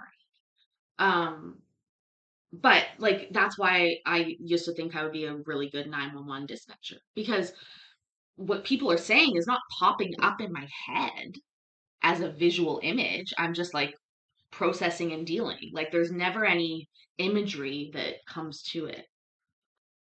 Also, music makes a whole lot more sense now. I'm like, oh my God, these people. Now, again, like I've just learned this about myself in the last year, and it's hard to figure out. I have a copy of the Department of Veteran Affairs letter. It is signed by Corey Franklin, who's the owner and director of Breakthrough Outpatient Treatment. And it's, this is a letter from the Department of Veterans Affairs here in Fresno. And it does specifically state that veteran stated a nexus between DUI and military service. And that it specifically says the veteran attended the VJO clinic and completed intake on August 1st and signed an universal release of information on the same day for Mariposa Superior Court. Veteran is eligible for VA care. Veteran is eligible and suitable for military diversion, and veteran stated nexus between DUI and military service. And that was, I believe, Nikki Garner, who's a social worker there, is the one who conducted this. You have a copy of that, Mr. Egan? I'm trying to check on that, Judge. It's noted as confidential in our court file. Oh, And Your Honor, I did also just tangentially want to clarify the record. I've taken over for Mr. Washam's caseload, so I'll be the attorney of record with Wapner Jones. Okay, and so your last name is Trupkin Correct, Your Honor. and first name Jason for the record. Yes. Okay. And Excuse Mr. me. Egan, at the diagnosis on this Mariposa County Military. That weird mad guy, that's a very interesting thought there. You could transform a scene into anything. You're not necessarily aware of any inaccuracies. It has filled in the blanks. So maybe that's why, like, honestly, I find it very easy to tell when somebody's lying to me.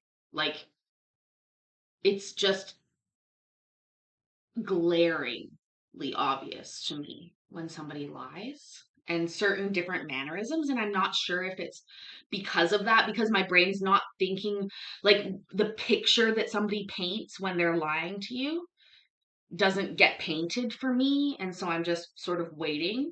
I wonder if that has something to do with it, but it's incredibly obvious to me usually when somebody is lying to me. Hi, T-Rex, welcome.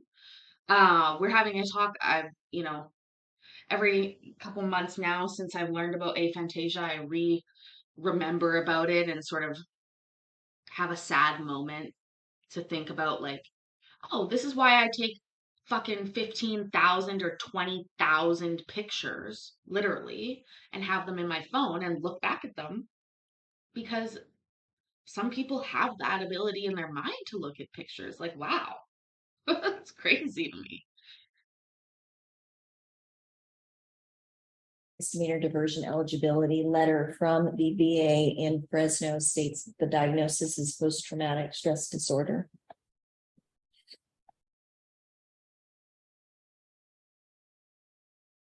Oh, I see. Okay. I could I ask it, is that the document from which defense counsel was reading? Yes, Okay. yes, it's a letter from the Department of Veterans Affairs that was filed with the court on October 13th, 2023. Okay, Judge, with that understanding, then there's no objection. Okay, so as far as diversion.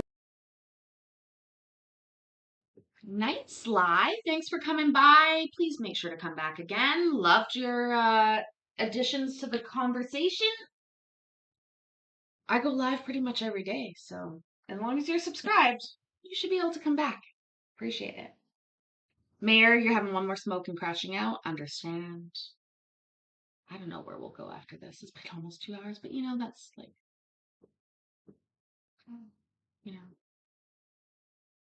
the way I am. Also, that weird Matt guy, aphantasia than a hyperactive mind. Sorry, you don't get no hyperactive mind. But instead of like lying, I would never lay in bed and think about things. That's almost literally never happened to me in my life. Ever. Ever. But I will stay up till 4 o'clock in the morning and do things. I'll stay up till I literally have many days of not sleeping. No, I don't remember anything visually, Courtney.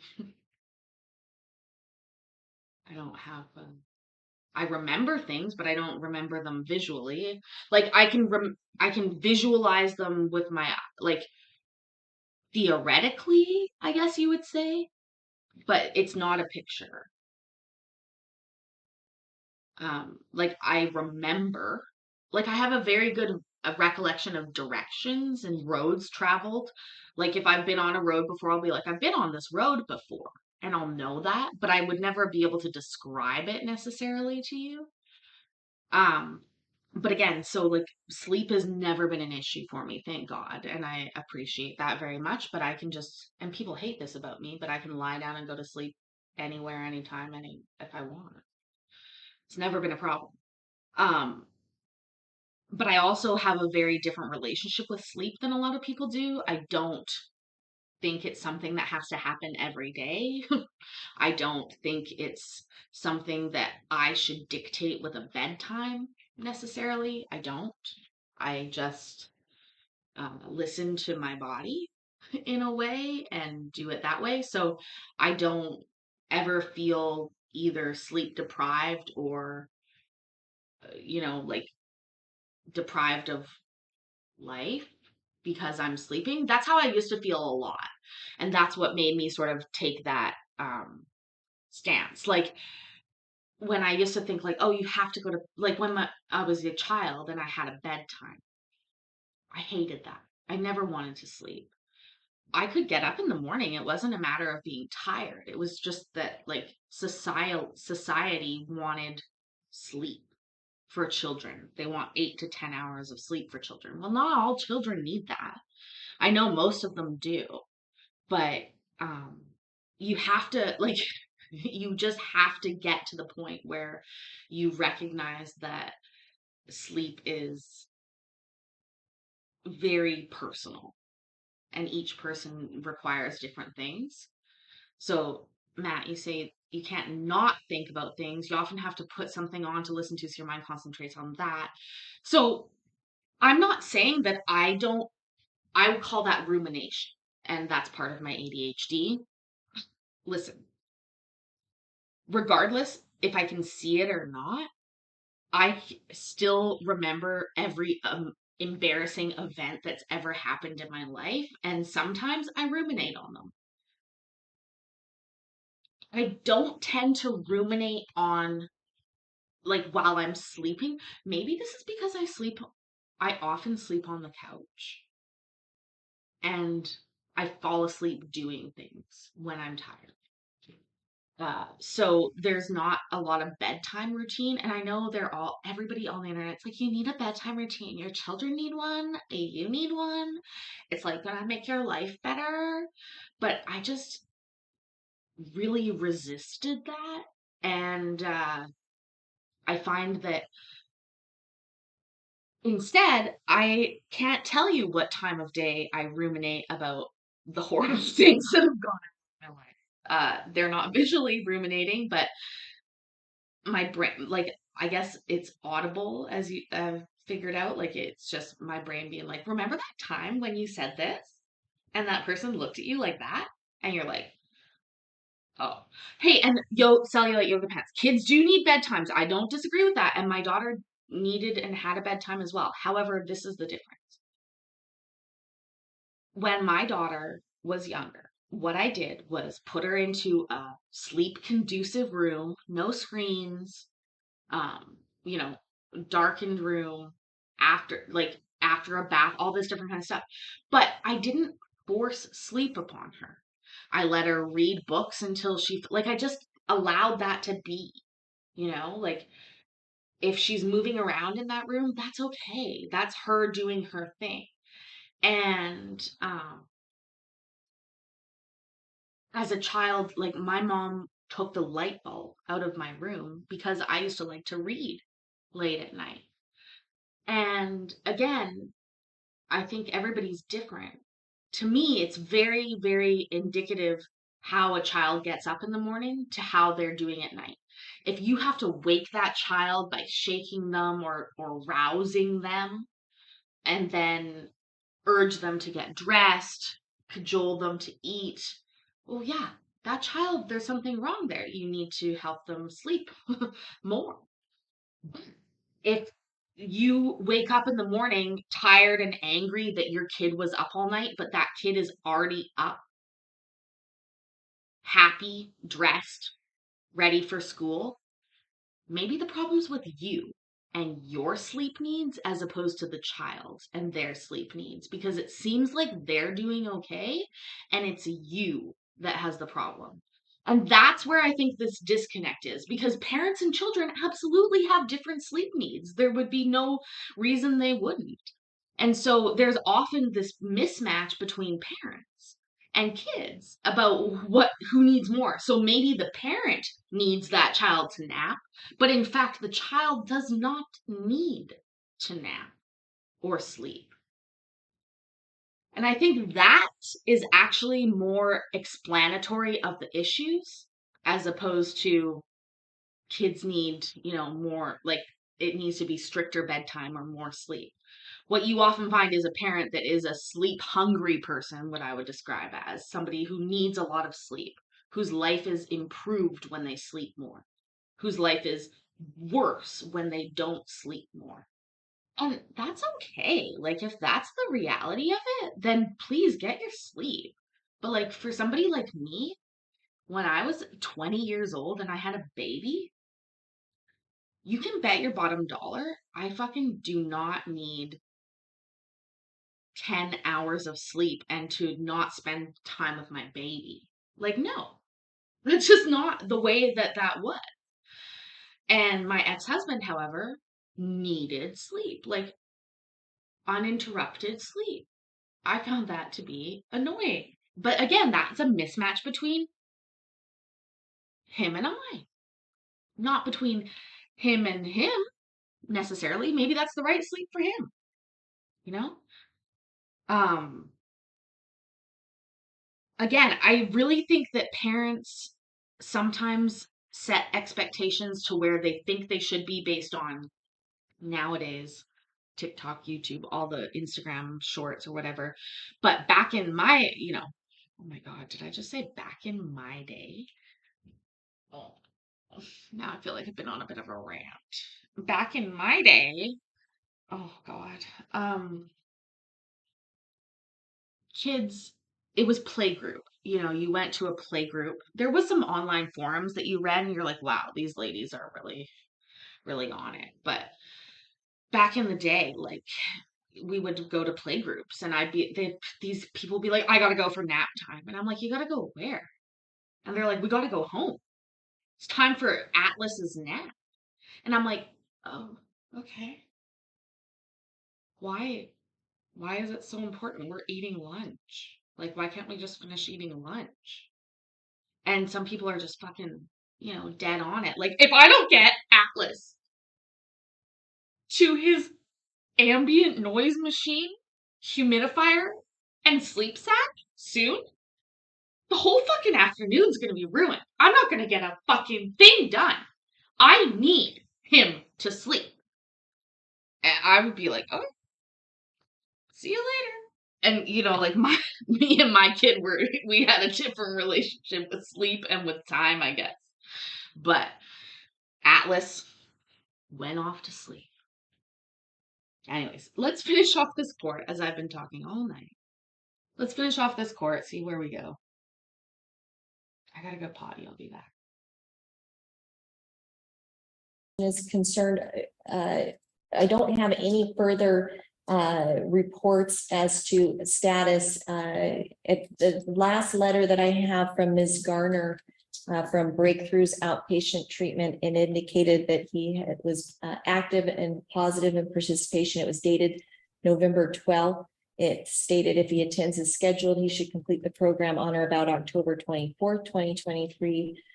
He had at that time attended 11 IOP groups, intensive outpatient treatment program groups, had been tested for alcohol 4 times and drugs once, and every time he had tested negative. But I don't have any further documentation since that September 12th letter. And Your Honor, I believe that I didn't anticipate on providing anything to the court just because we were requesting that he be allowed to participate in military diversion.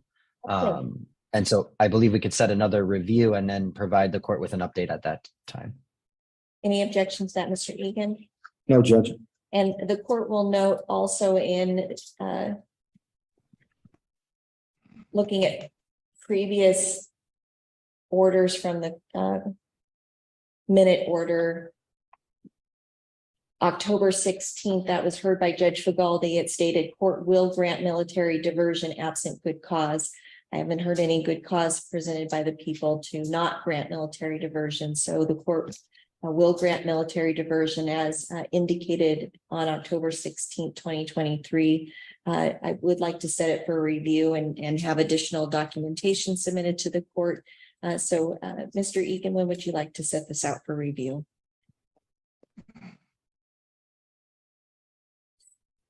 Could I ask defense counsel to give us a date that would be convenient for him and or his client?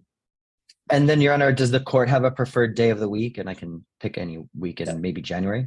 Monday, Tuesdays, and Thursdays at 9 a.m. Perfect. Can we do January 18th, please?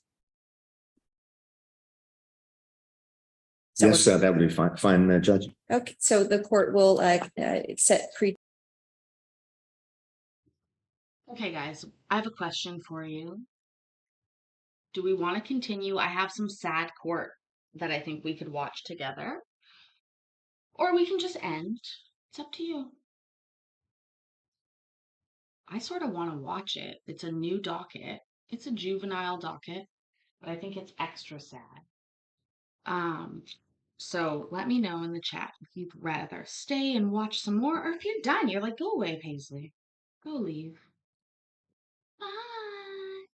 Bye. It's not this court, by the way. It's a different court.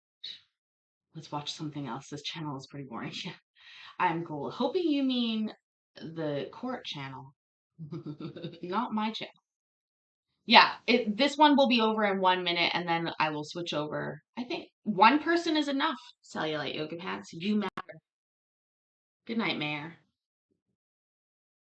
Courtney, you go to bed. East Coast people, good night. I love you. West Coast people, it's about to get turned up.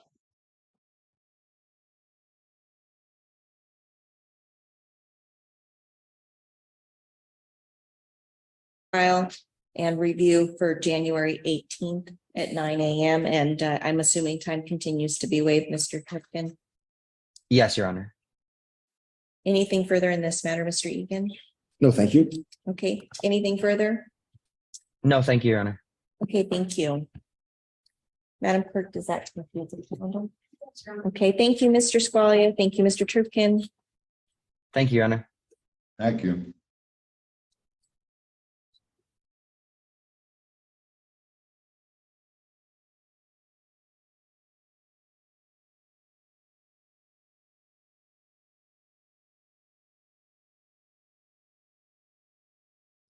Just like that, they end. Hold on. Good job. Good night, Courtney. Enjoy the weather. What's the temperature right now, Court? Just before you go, tell me the temp, if you can. Also, I'm wearing shorts under these, guys.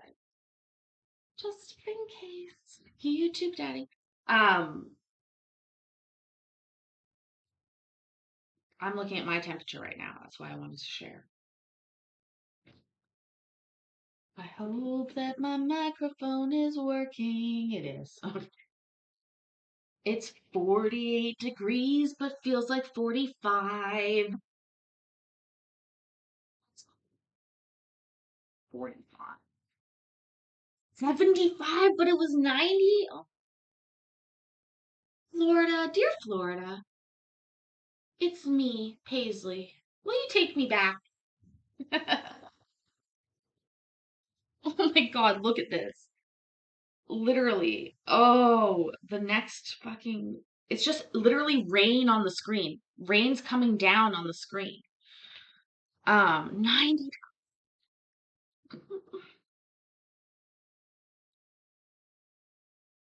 Okay. We're gonna watch the sad court. That's what I gotta. Give me 1 second. Give me 1 second. Oh, on my YouTube shorts lately, this lady's popped up and she does these southern conversations. It's her and then her, but she talks it and then she like, so she says what the southern people would say, but then she writes what they actually mean, and she sounds really funny. Hi, Courtney. Thanks for telling me about your 90-degree weather today. Now that wasn't like mean, but that's how she would sound. I don't understand the southern sass yet. That's why I'm watching it.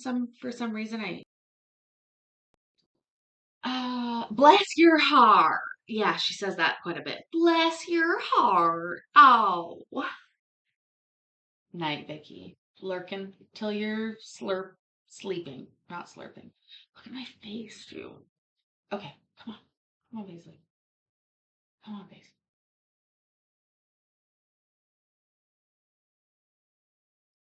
Come on, Paisley.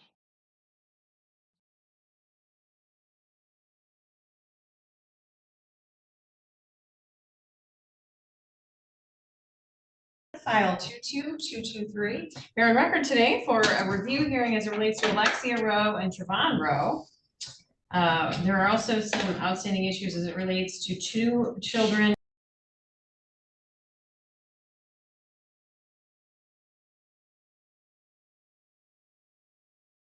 Okay, so how I've decided we're gonna do this in the moment, I'm gonna sit over here. This girl's a juvenile. I believe she's a parent as well. But I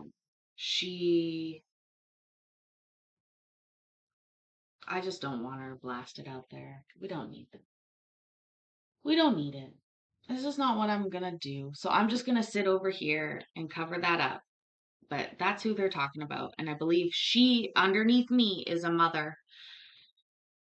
And it's hard to understand. It was sad. Let's just say that. I said it already. It was sad. But I think, again, these are worth watching. You have to understand. Also, did the Lenawee, Miss Judge Sala, get her hair did? Because I like it. It looks good. She's a very serious judge, though. I don't know if I would want to be in front of Judge Sala, to be honest with you. She's a serious judge. Serious. Does not fuck around. Oh, look, I could probably like fix this.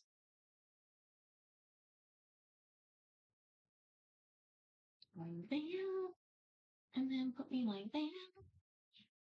And then like that. See, this is what's going on in my head all the time. If anybody's listening, like that, and like that, and like that.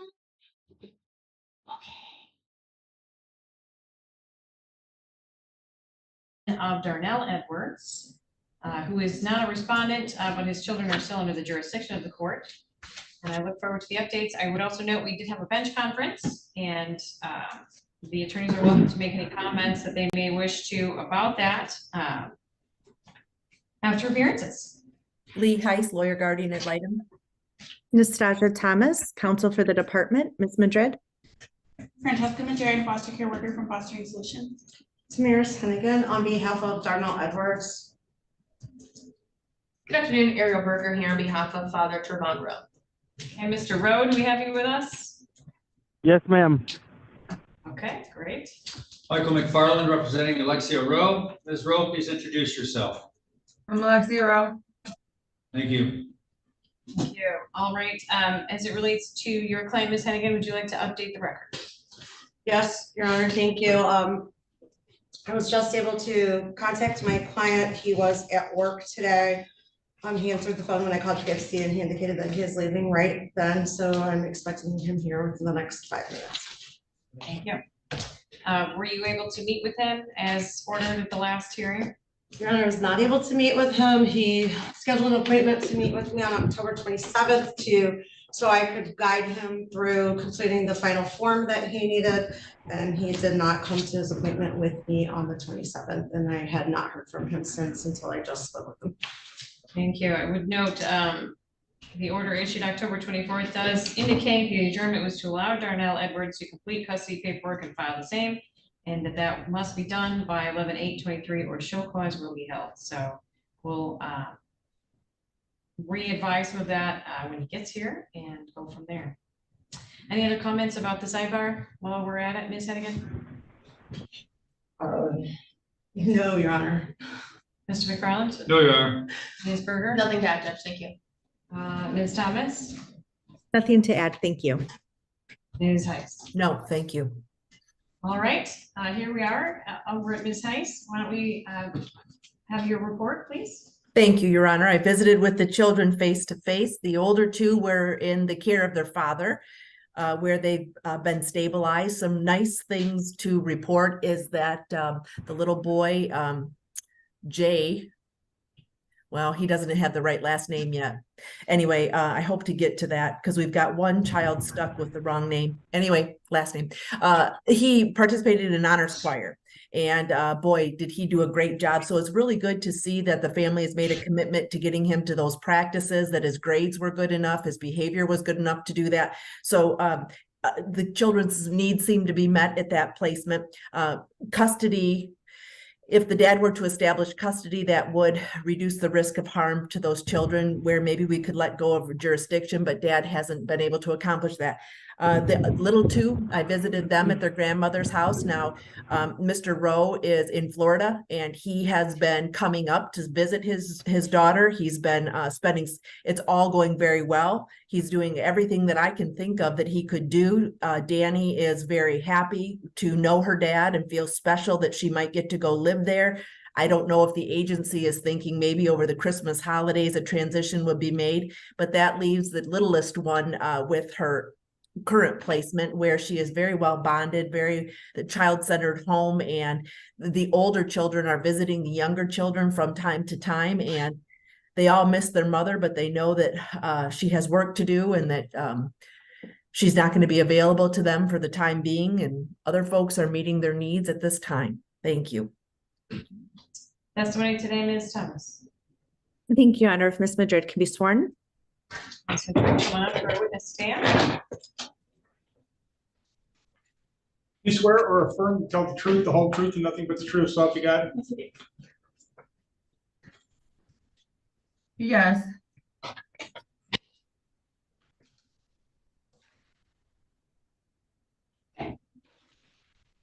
Thank you. Ms. Madrid, approximately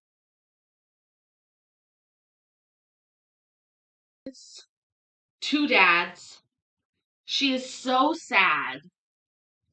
I can see her below me. I'm not showing her. She is a child too. God damn it. These cases do make me sad, but I think they're important. At least these dads seem like they're stepping up. I'm really happy to see that. There are, I used to watch without broadcasting, like prior to having a YouTube channel, religiously watch CPS cases in Texas that were just, heartbreaking. I wish I'd recorded more of those, to be honest. But,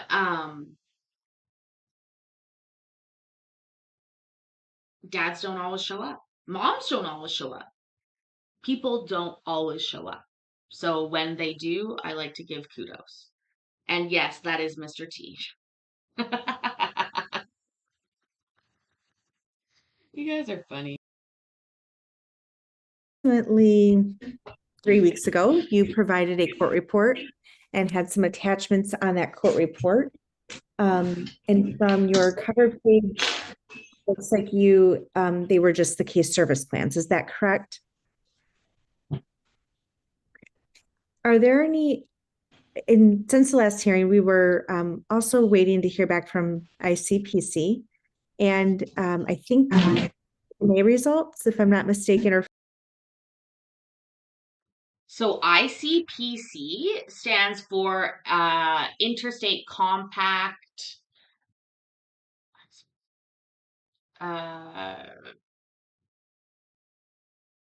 It's basically like an agreement between states about how to deal with child custody dealings, runaways, and different things regarding family court. So the states have agreed amongst them, because basically what it does is prevent, let's say, I'm pulling these states out of my ass, Texas and Louisiana. Okay, those are contiguous, right? Those are touching. So let's say the mom lives in Texas and the dad lives in Louisiana, or the family lives in Louisiana but the mom lives in Texas. In order to protect that state, Louisiana, from absorbing expensive wards of the state, basically, they have an agreement on file where Louisiana will look into the people that this child is going to go to and make sure that they are suitable, etc. They work together, basically. But ICPC agreements take time, a lot of time. I don't know why they seem to filter to the bottom of what needs to be done. I'm sure it's because when there's a child in need in your area right now versus somebody that wants to come from another state. You're obviously dealing with the child in front of you at the moment, but ICPC agreements and transferring children between states, even when they have a valid place to go, has always been a sticking point in these child custody or child juvenile cases that I've watched over the years. And it does, sometimes I think it does what it needs to do, prevents a child from being transferred into another state and then becoming a ward of that state because that person couldn't take care of them. But on the other hand, I do believe that there are times when those could be expedited. And we've heard judges talk about that before, ordering an expedited ICPC assessment, basically. Can somebody look into what ICPC actually stands for? I think it's Interstate Compact something or other. But anyways, let's continue on. Again, I'm not showing this girl who's below my box here, not in a sexual way. Again, she's underage, but no, literally, the mother of these children is a juvenile, and I am protecting her anonymity in the best way I can while still bringing light to this case, which I think is important. This is something serious, that the courts are having to deal with. But what I can report to you is that she's crying. She's rubbing her eyes. She's crying, and it looks real. It's not the fake kind of crying that you see a lot. So here we go. The Association of Administrators of the Interstate Compact of the Placement of Children. There it is. Interstate Compact of the Placement of Children. Established in 1974 and consists of members from all 50 states. So there it is. So basically, the Interstate Compact on the Placement of Children, ICPC. And this prevents one state from moving or placing children in another state without a previous sort of notification of that state. Again, to prevent them from being like, oh yeah, go to your uncle in wherever without really checking it out, right? I assume 1974, big year for the ICPC. Thank you, Jonathan. My notes are correct. Do we have any of those documents yet? No, the last update that I received on 10/26 from ICPC was that it was emailed to Florida on September 1st, and that Florida has still not yet confirmed that they have received the request. And the ICPC informed me that it's not uncommon for Florida to take this long.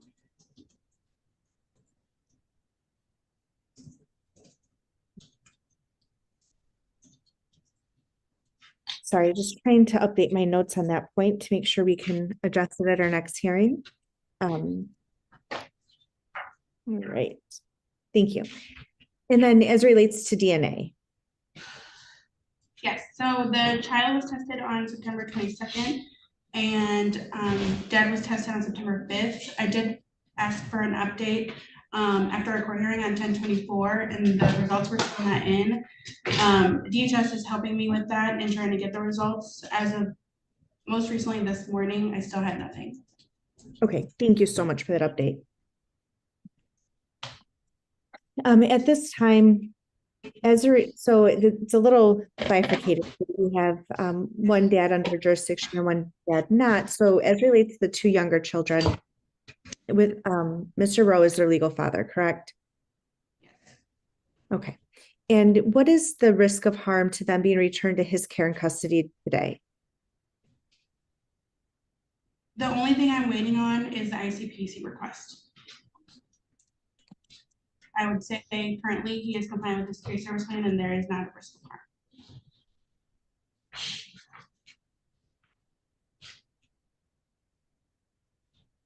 And at this time, what is the risk of harm to the children being returned to mom? Exposure to parental substance abuse, homelessness, and improper supervision. And are those the same conditions that cause the children to come into care, to the best of your knowledge? Yes, Sarah. Thank you. What services has the agency offered, or what reasonable efforts have been made during this review period to assist the family in reunification? Yes, I have provided Ms. Rowe with forensic fluids, drug screen availability, McCullough Vargas Catholic McCullough Vargas and Associates referral, Catholic Charities referral, LBC drug screen referral, Housing Help Lenawee referral, Catholic Charities referral for Ms. Rowe, transportation assistance, bus tokens, medical and dental care for all of the children, supervised parenting time prior to her being incarcerated.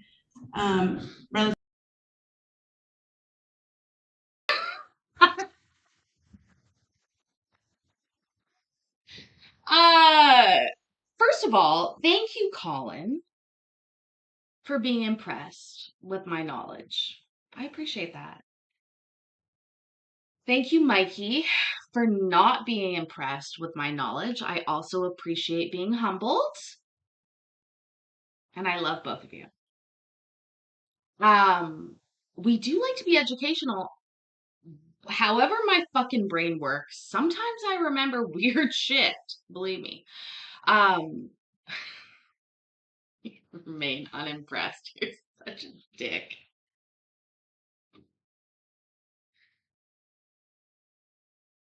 Placement, transportation for the children, and non-respondent parental home assistance. Thank you for that. And as it relates to, so the last review period would be from July 24th, it looks like, until today. How would you describe the parents' compliance with and benefit from the case service plan? For Ms. Rowe, she has not been compliant with her case service plan. And then for Mr. Rowe, he has been compliant in all parts of his case service plan.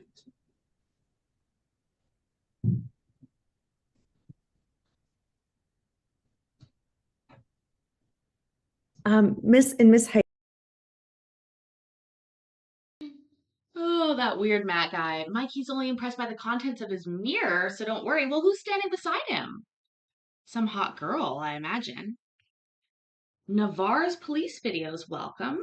Am I saying that right? I'm really bad at pronouncing names, but I'm great if you phonetically spell it for me, and I'm happy to try and remember it. Welcome.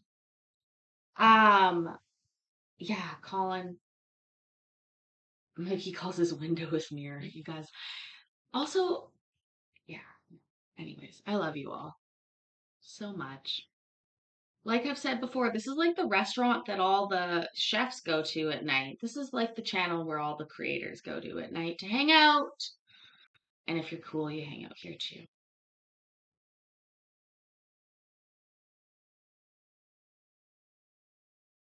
In her report, she indicated that Mr. Rowe is coming to visit the children, or one of them, it seems like.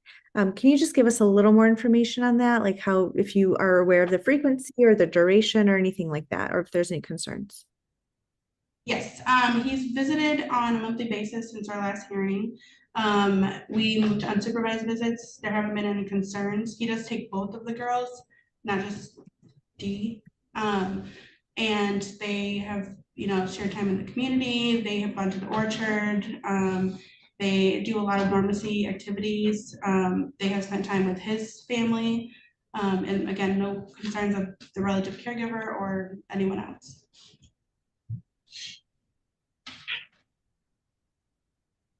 Okay. Do you believe that the children, both sets, are in the least restrictive environment to ensure their safety at this time? Yes. Do you have any concerns about the older children being with their father? Besides the inconsistent communication that I've had, no. All of their needs are being met? Yes. Okay. Is there anything that you would like to bring to the court's attention today? Not at this time, no. Thank you. Your Honor, I have no further questions and move to admit the court report with the attached case service plans. Thank you. No objection. No objection. No No objection. objection. No objection. Thank you. It is received. Questions, Mr. McFarland?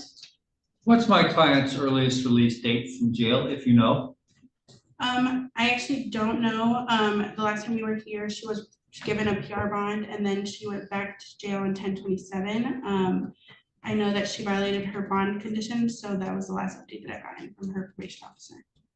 Are there any services from her case service plan that can be offered for her while she's incarcerated? I can definitely look into the services that they provide for her. I'm not familiar off the top of my head. Am I correct in that our jail does not allow child visitation? That is correct. When Ms. Rose released, should she immediately meet with you if she wishes to progress on her case service plan? Yes. Now, at that point, you'll point her in the direction of what's most relevant and what's most urgent to complete. Would I be correct? Yes. When her visitations resume? Depending on the court's decision today. Are you asking that she not have visitations from here on out? We did ask for suspended visitation. Depending. And is that because she's incarcerated? That is mainly because of that and because of her lack of participation in her services and drug screens. Thank you. Nothing further. Ms. Berger. Thank you, Your Honor. Ms. Madrid, is there any reason we can't order or ask the court to order FRP services for my client? There's no reason we can't.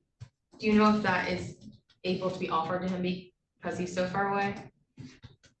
I am not familiar with that, but I can look into it and see if they'll be willing to provide that in Florida. Okay.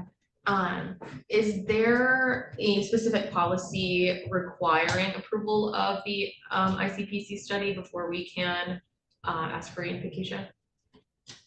I also am not familiar if there needs to be approval. That is just my understanding from our last ICPC request.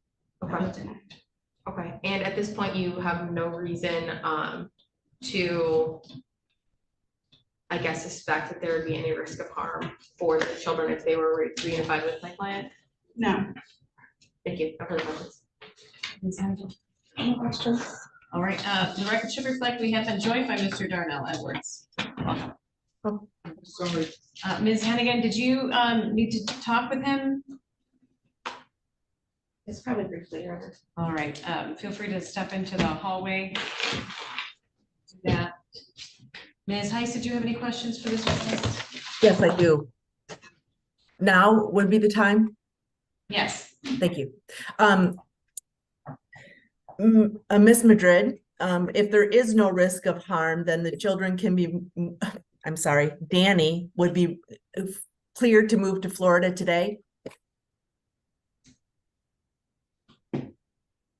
Depending on the ICPC request, I'm not familiar with if we need approval or not. If we don't need approval, then yes. You think Danny's ready to move today? I think so, yes. Is this father also asking for placement of serenity? He has indicated to me that he would be willing to also take placement of serenity. And are you moving her today too? No. Just We Danny? do not have the DNA results yet. For serenity? Correct, for the smallest child, yeah. So you don't think a transition plan would be needed for Danny? Yeah, we would transition her slowly if, depending on like what the court orders today, wouldn't happen like immediate. We would definitely transition her slowly, but she would be transitioned by the time we came back to court. Why would there be a transition if there's no risk? Because she hasn't been to Florida in quite some time. So that's a risk of harm. There either is a risk and she's in foster care that gets paid to keep her, or there is no risk and there's no payment to foster care and she goes home. Well, he has completed his case service plan and I'm just waiting on the ICPC request. So the risk of harm, there is a risk of harm that the ICPC comes back inappropriate, correct? Correct. And also that Danny just hasn't been prepared to go yet, right? Yes, we haven't sent her down to Florida. Have you prepared her with a counselor? She does not have a counselor, but I have spoken to her on numerous occasions. She talks with her relative caregiver as well and Mr. Rowe. Okay. Thank you. I have nothing further at this time. Redirect, Ms. Thomas.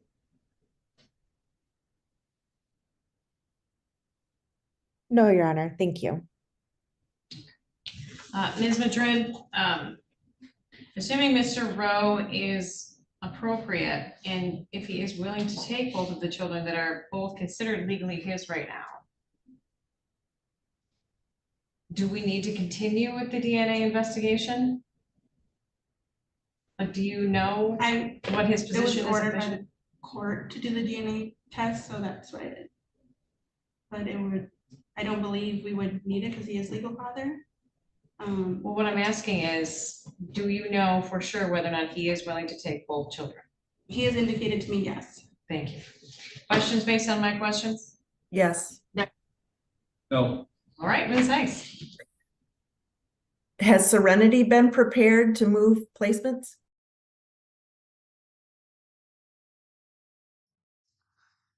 Okay, so there's two dads. One of them, the DNA has not been completed yet. And we are asking the other dad, a non-biological dad, possibly, to take this child. The system is a little bit fucky. I'm going to say that. I think she is lost in her own testimony there a little bit. I think that so Jonathan, that's a really interesting point. In a lot of states, legal father, quote unquote, is solidified after 2 years on the birth certificate. This is Michigan. I don't know if that is necessarily true there. I believe this is Michigan. Don't quote me on that. But what I do know is that in Georgia, that is not the case. The birth certificate means nada in Georgia. Being married, I don't think, means nada in Georgia. There's like a separate legitimation process that happens in Georgia, which we've seen time and time and time again when we watch TPO hearings from Georgia, because it comes up all the time. Obviously, this is a little bit different. I am going to dip off the screen here for a minute. I'm still listening, but I'll put Larry Beaver here because I don't want this poor girl shown on screen. So give me 1 second to find a Larry. There he is. Hi, Larry. Could you come over here, please, Larry? Thank you. Here we go. The conversation with her is a little bit more difficult, but she does know who Mr. Rowe is, calls him dad. But again, she just turned 2. So. Right. You said that you're not planning to move Serenity, though, are you? Until we get the DNA test that was ordered by the court, we haven't made any moves like that, no. Okay. I'm not sure we're talking about. That concludes my questions. Did you have any additional questions, Ms. Hennigan? No. No. I'm assuming you don't. I don't, Your Honor. Thank you. Thank you for your testimony. You may return to your seat. Anyone else you'd like us to hear from, Ms. Thomas? No, Your Honor. Witnesses today, Mr. McFarland. I'd like to call Ms. Rowe, Your Honor. Good. Have the names, and please swear in Ms. Alexia Rowe. Starting us in the jail. You'll have to unmute and rent. Did you unmute, Ms. Burrow? What was that? I just asked if you unmuted and you have. Can you raise your right hand, please? Do you swear or affirm to tell the truth, the whole truth, and nothing but the truth, so help you God? I do. Thank you. You can put your hand down, Alexia. Do you know when you might be released from jail? What's the status of your case? I went to court yesterday and they said I can be released immediately to a rehab. Okay. And here I can't do nothing about it, so I'm just waiting for them to release me to a rehab. Okay. Do you wish to go to a rehab? Yes, I do. Okay, and if that rehab affords you parenting time, would you like to have parenting time? Yes, please. I already missed 3 visits from being in here. If you're in rehab, will you do the other components of the case service plan also? Yes. Okay. If visits can only be by Zoom, would you still do visits if they were only by Zoom? Anything to see my babies. Okay. As far as the 2 children going with Mr. Rowe, what's your position on that? I mean, I've always believed for kids to have their mother and their father. So I'm not denying it, but it's so far away. If something was to happen to my babies, there ain't nothing I could do. Nothing I couldn't be there, nothing. Is there anything else you need to say today? And I also been dropping clean for my visits and everything. I came in here on a violation of probation. What was the violation? Because I got out on bond and they hit me with the retail fraud from when I got arrested, and they're looking into it because I didn't steal anything. So Okay, thank you. I have no further questions. We'll see if anybody else has questions for you, okay? thank you. You're welcome. Ms. Thomas, I have no questions, Your Honor. Ms. Berger, No, Your Honor, thank you. Ms. Hennigan, No, Your Honor, thank you. Ms. Heiss. Just one. Ms. Rowe, did you get to your psychological evaluation on October 30th? You probably didn't. No, I went and then the lady at the desk said that it wasn't Adrian, and I contacted Francisca about it, and she made me a new appointment, but being incarcerated. But I mean, as soon as I'm released, I'm willing to go. I've been wanting to get it done. Okay, thank you. Nothing further. Okay, Ms. Rowe, it's unclear to me here's what I have. You were incarcerated as of June 21st, 2023 as a result of a violation which consisted of positive drug tests. And then you were released at some point, is that right? Yep, I was released, and then not even a week later, I went to report and they arrested me on a warrant for retail fraud. When were you released? On a Thursday. Do you know if it was July, August? How many days were you out before you went back to jail? It was October. And I was out not even a day away from a week. I went and reported on a Wednesday and they arrested me when I went and reported. Okay. My probation officer didn't even want to arrest me, but it was too late to see a judge. Okay, thank you. I just wanted to make sure I understood what was happening. When is your next court date? The 30th, but I am to be released immediately to a rehab if they can get me into one. Thank you. Okay. Any questions based on my questions, counselors? No. Yes, Your Honor. Yes, Your Honor. All I right, have let's one. have Ms. Thomas first. Well, a couple. Ms. Rowe, so your testimony, you were released probably October 27th. I think so, yeah. And did you take any drug screens after you were released from jail? Yes, I did. I took one. And isn't it true it was positive for meth and cocaine? Yes, but my probation officer was looking into it because I'm clean for, when I test for my visits, and then that one wasn't dirty. So we asked for it to be sent in. When was the last time you tested for visits? My last visit I had, I forgot what day it was on. Was it a week ago? Was it 2 weeks ago? 3 months ago? Like 2 weeks ago, not even. Okay. Okay. Thank you. Okay. Thank you, Your Honor. I have no further questions. Ms. Hennigan. I had the same questions, Your Honor. Okay, all right. Thank you for your testimony. Anyone else you'd like us to hear from? No, thank you. Ms. Berger? No, Your Honor. All right, Ms. Hennigan. Any witnesses today? Not for this portion, Your Honor. Very good. Do we know what's happening with your client? Yes, I sent him upstairs to get a notice of hearing for proofs for you. I sent him to the third floor clerk's office. All right. Okay, well, for purposes of the review then, comments, Ms. Thomas? Your Honor, I'm actually at a loss of words right now about, I guess, a few things. I understand Ms. Heist's position that, the risk of harm to the two littles about going with Mr. Rowe at this time is sort of that psychological harm and being prepared mentally to go. But the testimony today has demonstrated that that Mr. Rowe is in compliance with his case service plan. And I'm not sure if there's no longer a risk of harm from that regard, if it's appropriate for us to continue asking for jurisdiction over him.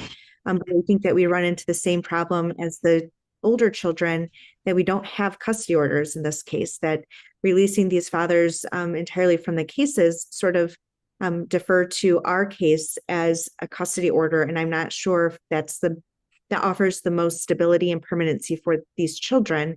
So with that, I will leave it to the court's discretion to order what we need, I guess. But I know that the intention of the last adjournment was to allow for Mr. Edwards to file that custody documentation.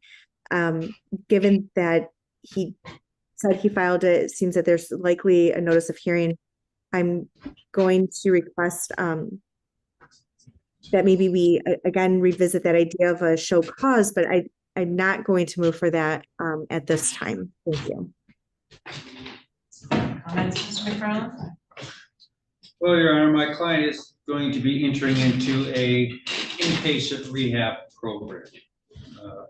I would ask that the court not suspend her parenting time, that whatever that program allows, as long as she's in compliance with the program, to have visits with her children, since there's not a request to terminate her parental rights at this hearing. And you've heard her opinion regarding the children going forward. Thank you. Ms. Burke? Yes, Judge. After we began our closing arguments, my client did message me that he would like to add something today to his testimony from last week. So if we could entertain that, I would really appreciate it. I think that's appropriate. Mr. Rowe, can you hear us?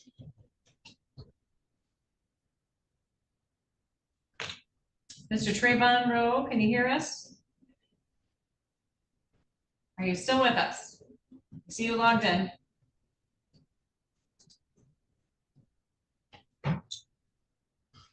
Hello? Yes, Mr. Trayvon Rowe, can you?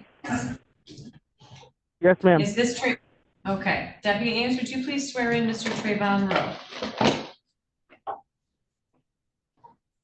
Mr. Rowe, can you raise your right hand, please, sir, and let me know when it's raised? It's raised. Thank you. Do you swear or affirm to tell the truth, the whole truth, and nothing but the truth, so help you God? I do. Trevon, can you hear me okay? Yes, ma'am. Did you hear the testimony of the caseworker and of Ms. Rowe today? Yes, ma'am. What would you like to add? I would just like to add for the ICPC, I did some research on my own. I got a hold of the ladies, some of the workers down here that did the ICPC. And the reason that it's being held up is because I've had a court going on for almost 2 years. And my court date for down here is December 8th. And once they come up with the cost that I have to pay, then it'll be done. But they won't clarify, the ICPC won't deny it as long as, how do I put it? They won't grant me it unless the court is over with. So that's why the ICPC got denied the first time, is because I have a court going on. And so, and it'll be finalized in December. And December 8th is my court date, as when I get the restitution of how much I owe. And then it'll be done. But that's what the holdup is down here for my court. That's why they keep on pushing it. But I haven't contacted the lady's number for who does the ICPCs. And so I told her that before she pushes it through to deny it or whatever, if she could just wait until the court date was done, because otherwise they just keep denying it until the ICP court date was complete. Okay, so is it your understanding that they want to approve it, so they're holding it until that criminal matter is resolved? Yes, yeah, that's why it's taking so long. But I don't know if she hasn't received it yet though. But I told her when she does that's what she told me. She said that once it goes through, if your court is still going on, then they'll deny it. So I asked her, and she was looking into it if they could just wait a couple weeks until the court finalizes it down here, and then it won't be denied. But it'll keep getting denied long as I have a court date down here. Right, who hasn't received what? They haven't. I guess so. I talked to the lady. They sent it, but they didn't get an email or anything. They were up. You guys up there were supposed to. Time out. Who is that? The caseworker up there. So the Michigan caseworker has not sent something to the Florida caseworker? Yeah, because I talked to her and she said that she hasn't even received it. It hasn't come down here or nothing. And she said to check the emails, to check the caseworker's emails to see. So the Florida worker hasn't received the ICPC request from the Michigan worker? No, not this time. They got the first one, but not the second one. Okay. And have you filed anything to get private custody of your children? I wasn't aware I could do that, but I can start getting on that as soon as possible. Have you filed any documents in any other court? No. Okay. Have you filed for divorce? Yep, that's done, but if she doesn't respond within the 20 days, which has been 22 days, so now I have to file another paper since she didn't respond. Okay, and you have your children listed in that divorce, correct? Yes. Okay. Okay, I have no further questions. Do you have anything else you want to add? No, ma'am. Okay, thank you. Yep. Ms. Thomas, I have no questions. Thank you, Your Honor. Mr. McFarland, Sir, when did you file for your complaint for divorce? I filed my divorce, it had been the 1st of October. I served her on the 17th. She got served on the 17th of October. For example, in Michigan, if you have minor children, it's usually 6 months. How long does it take in Florida to go through with 90 days. 90 days, okay. Yes, ma'am. Yes, sir. Okay, so you're filing for default against her is what it sounds like, and you're asking for Yes. physical and legal custody of the 2 children? Yes. Okay, just so I know. And refresh my memory, what was the conviction that you have to pay restitution on? It was criminal mischief. What does that mean? What did you do? I broke something, and so now I have to wait for them to get the price of it. Well, what did you break and where? It was a glass, piece of like a window. Was this in a domestic situation or what? No, I was intoxicated drinking, and I've already completed the classes for that for my probation down here. I've actually completed probation. It'll be done on November 12th. Okay, do you have alcohol in your house right now, like beer? No, sir. I report every week. The relevance is he's convicted with the ICPC. We want to see how fit he is, and if he was involved in a crime with alcohol. I want to make sure the kids are going to be returned, but they're not going to be returned to a lifestyle with alcohol. So that's why I believe the relevance is right. it is relevant, I think, so I will overrule the objection for those reasons. I think he has a favorable answer anyway. So your answer, sir? Can you repeat that? Sure. Do you have any alcohol in your house? No, I report every week, and I don't have no alcohol. I don't drink. I've been drinking over a year and a half. Good. And I do drug screens every week. Okay. Is that a felony or a misdemeanor that you're on? Misdemeanor. And how months longer do you have to pay your probation off?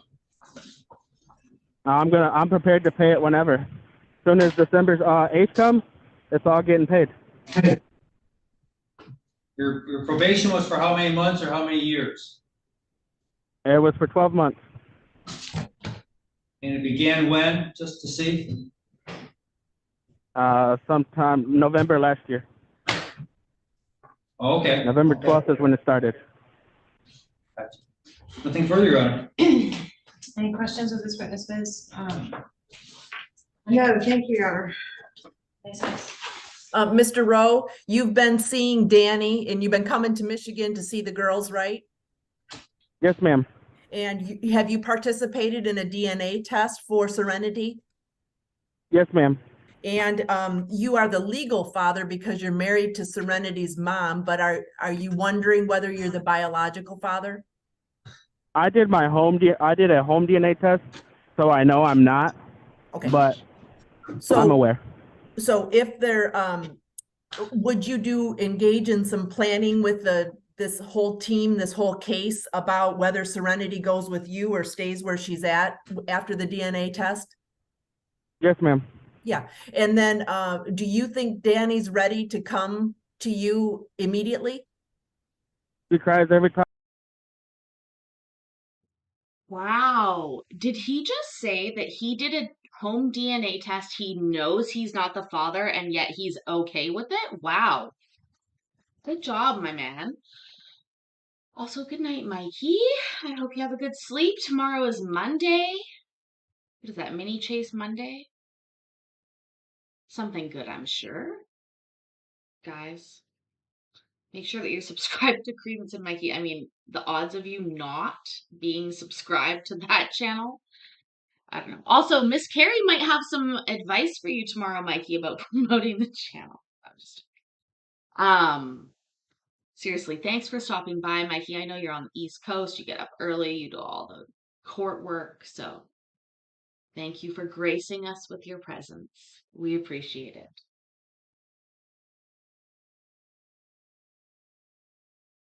I drop her off. She doesn't want me to go. Yeah, you guys are getting a very good relationship. She wants to go to you, right? Yes. Okay, that's all. Thank you. And every time I call her, last time I was up there, she thought that I was coming to bring her back with us. And Debbie had to tell her it wasn't time. Yeah, she's looking forward to Disneyland in Florida, I think, right? Yeah. Okay. Thank you. Nothing further. Okay, thank you for your testimony. I do have one question, Your Honor, based upon Ms. Berger's question. He's gonna ask him to follow.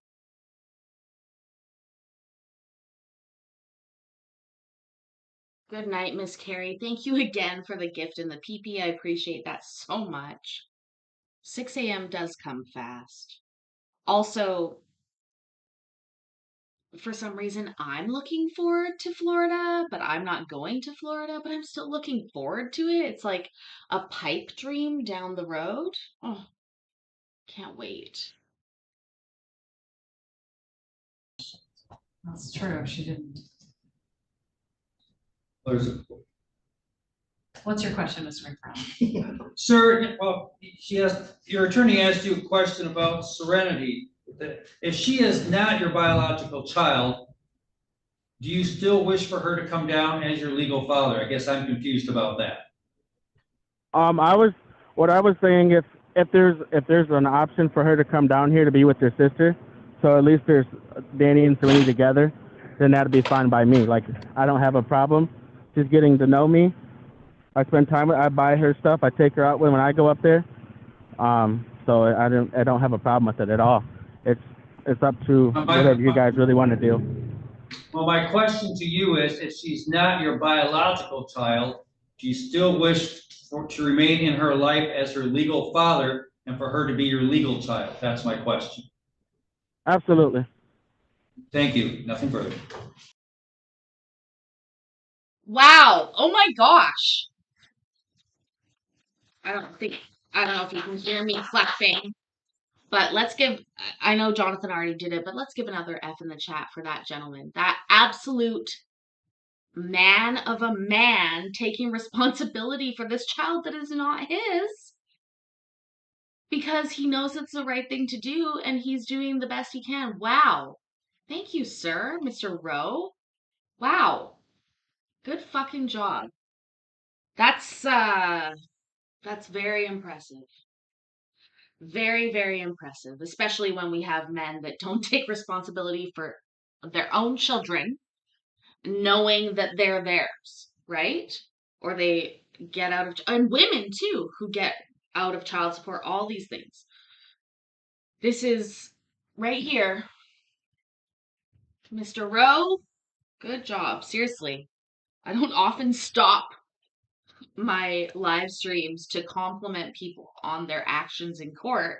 Most often I stop people or stop the live stream to sort of laugh at people's stupidity in court. But in this case today, we are applauding you and your stand-up attitude, sir. And I'm going to tell you right now, not only your daughter, the one that is biologically yours, but the other one who you just took legal responsibility for, are going to be better off for it, for having a father like you who stood up like that. I don't think he knows. Here's the thing, right? Guys like that don't know that they're rare until somebody tells them that, but they are. That's not a normal thing to do, sir. And it is an admirable thing to do, but it is rare. And I appreciate that. I do. I've seen so many of these cases where people just, fall back. Actually, hold on. Did somebody tell me that she is not underage, the girl in this case, the mother? Is it the children that are underage? It's not her? I'm pretty sure she's underage, guys, based on her looks. Even Mikey would be impressed with this guy. If Mikey wasn't sleeping, I bet he would indeed be impressed with this guy. I'll send him a link tomorrow, Jonathan.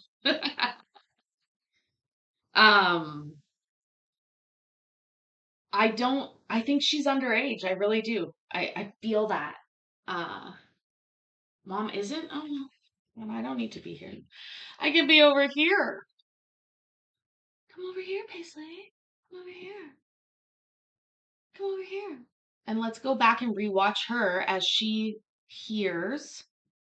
Is the kid in middle school? Well, look how young she looks. Like, give me the benefit of the doubt on this one, guys. If you were just visually looking at this screen, would you think she's the juvenile in this court? You would, right? Hundy P. Hundy P. Hundy P. Let's go back and watch her face while he said that he would take responsibility for this kid.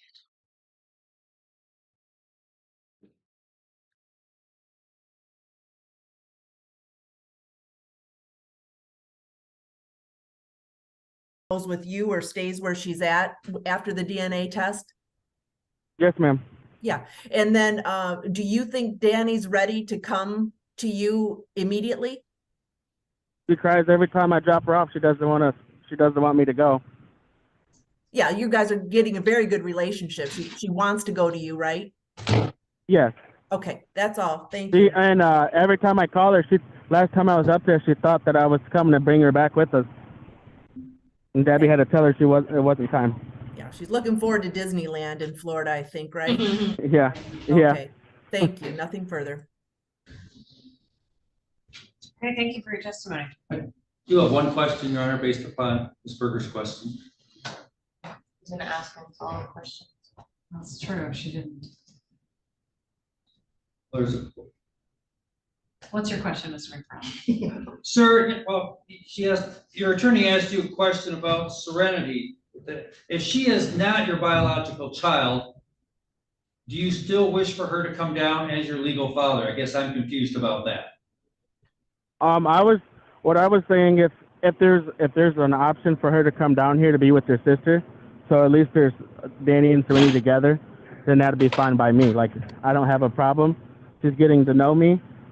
I spend time with. I buy her stuff. I take her out when I go up there. So I don't have a problem with it at all. It's up to whatever you guys really want to do. Well, my question to you is, if she's not your biological child, do you still wish to remain in her life as her legal father and for her to be your legal child? That's my question. Absolutely. Thank you. Nothing further. Okay, Yeah, Jonathan, we did re-rack that because I'm now not sitting on her face. Take that up whatever way you want, all 10 of you here. I did think that she was a juvenile, which is why I've been covering her up the whole time. This is an interesting setup here, though. Like me down here, the chat up there. Let's see how it goes. thank you. Anyone have any other questions? No. All right. Well, thank you, Mr. Rowe. That's very helpful to us to know your position. Yep. All right. Yes, comments? Thank you very much. I would ask that my client be terminated and an order for unification be entered today. There's no risk of harm that is associated with his home or with his house. I don't think that we absolutely have to have an approved ICPC. He's been open and honest with us this entire time. He's been compliant with his probation officer, who has sent very, very good reviews to the caseworker. He's completed his case plan service. He's gotten his home ready for his children. He's made the trip up here, driving several times to visit with them for extended periods of time. He does virtual visits. And he's getting specific permission from his probation officer to even leave the state to come and see them. So he's very committed. He's been very consistent. If there's no risk of harm, I don't see how we can continue to hold jurisdiction over him. He has filed for divorce in his current state, and hopefully that can come through as well. So at this point, I would ask for unification to happen and that we begin that transition period as soon as possible. That way, maybe when there is a break or a larger time off of work or school or other activities, they can complete that transition period without disrupting too much of our everyday life. Ms. Hennigan, comments, updates for you on your client? Yes, Your Honor. In the interest of time, I have been able to gather some information with regard to my client's situation I'd like to share with the court. And then I would be hopeful that the court would give Mr. Edwards some direction on this matter and perhaps not full show cause on him. Mr. Edwards did file paperwork with the front of the court. However, it apparently needed to be filed with the circuit court.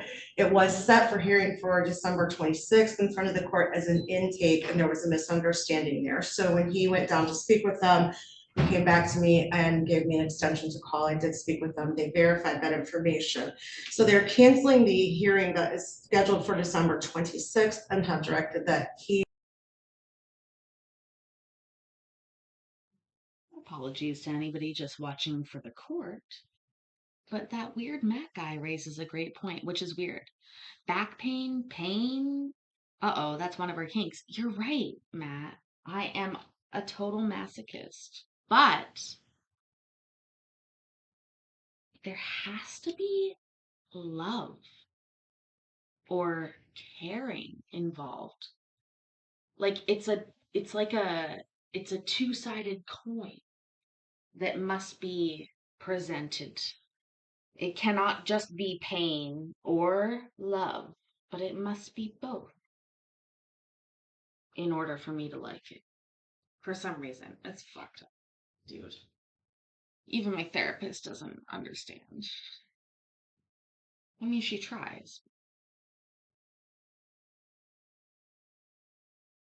With regard to Jordan, there is no open case, never has been an open case, and therefore he will have to file a paternity action and establish custody simultaneously, and can use the paperwork that previously helped him to complete to take that action with the circuit court. But it's clear to me through our conversation today that I may not be able to assist him in that manner from my capacity in this case, and that he likely does need to seek some legal counsel to help him with that so that he can get it completed in a timely manner. It's nice. I look forward to your thoughts.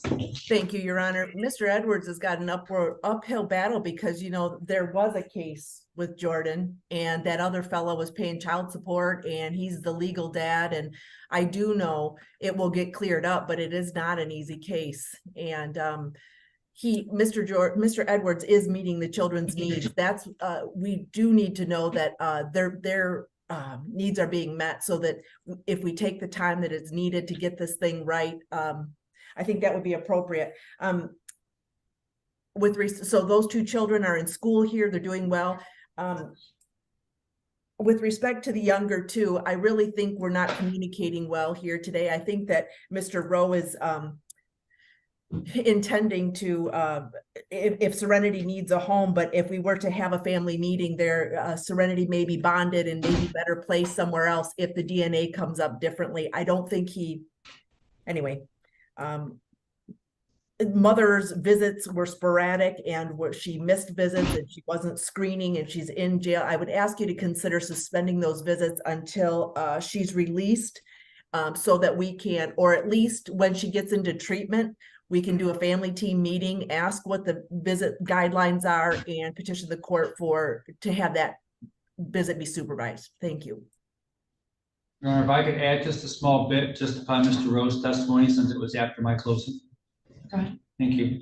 The only uncertainty and the risk of harm I see with Mr. Rowe is that he's had almost a year to pay restitution. He hasn't done that. And if it's not done, as he indicates it would be, he could be violated on probation. Judge, I want to object. That's not what the testimony said. He has agreed to pay restitution and is paying it on the 8th. He doesn't have the number to pay. How can he pay it if he doesn't know how much it is? That was my understanding as well, Mr. McFarland, but they haven't told him what the restitution is.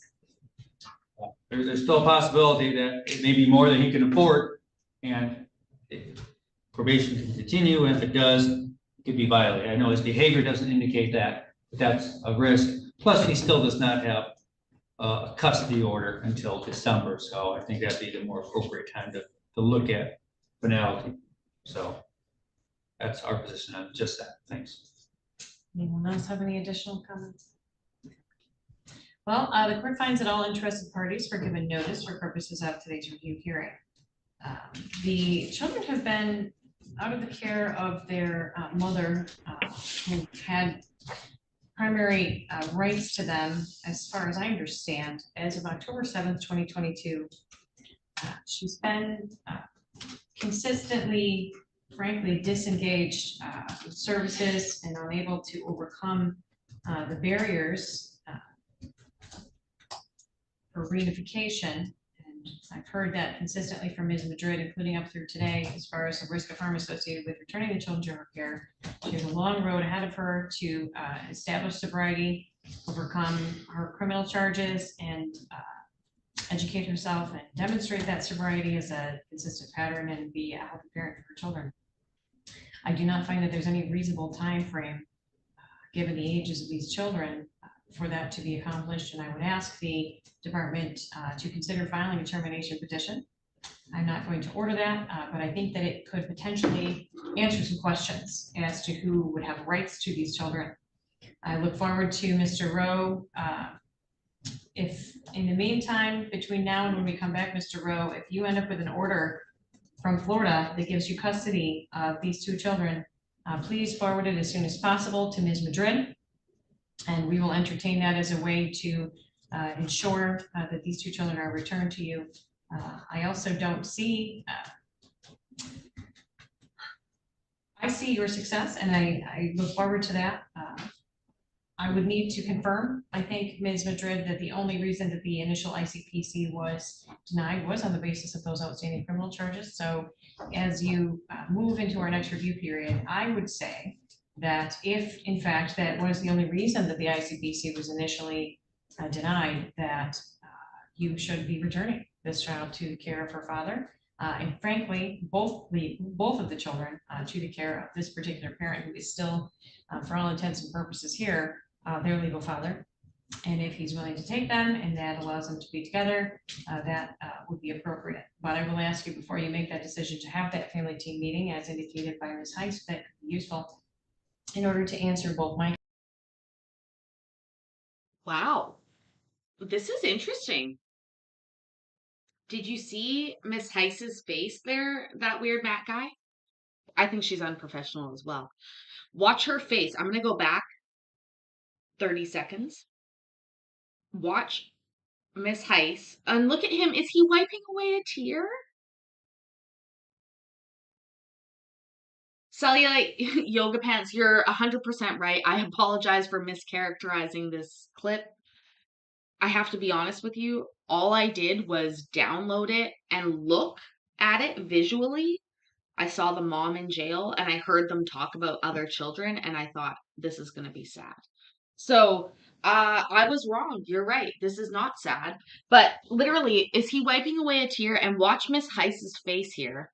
I know she's sort of vile, but watch her face as the judge says, lady, we have an appropriate and good placement here for these children.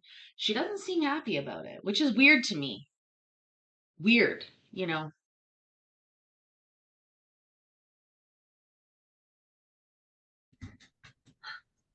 I see your success and I look forward to that.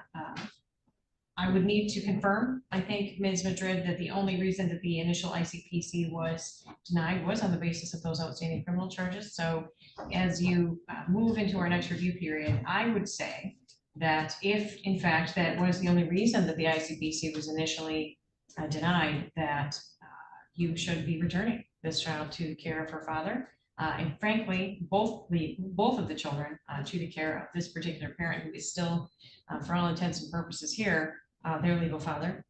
And if he's willing to take them and that allows them to be together, that would be appropriate. But I will ask you before you make that decision to have that family team meeting as indicated by Ms. Heiss, that could be useful in order to answer both my concerns and the concerns that she raised in her comments.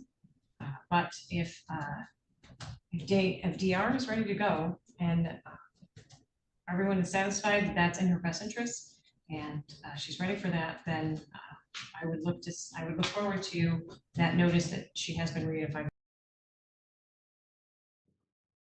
I think you're exactly right here, Jonathan. I honestly think that Miss Heiss is in lawyer mode and Judge is in human judge mode. I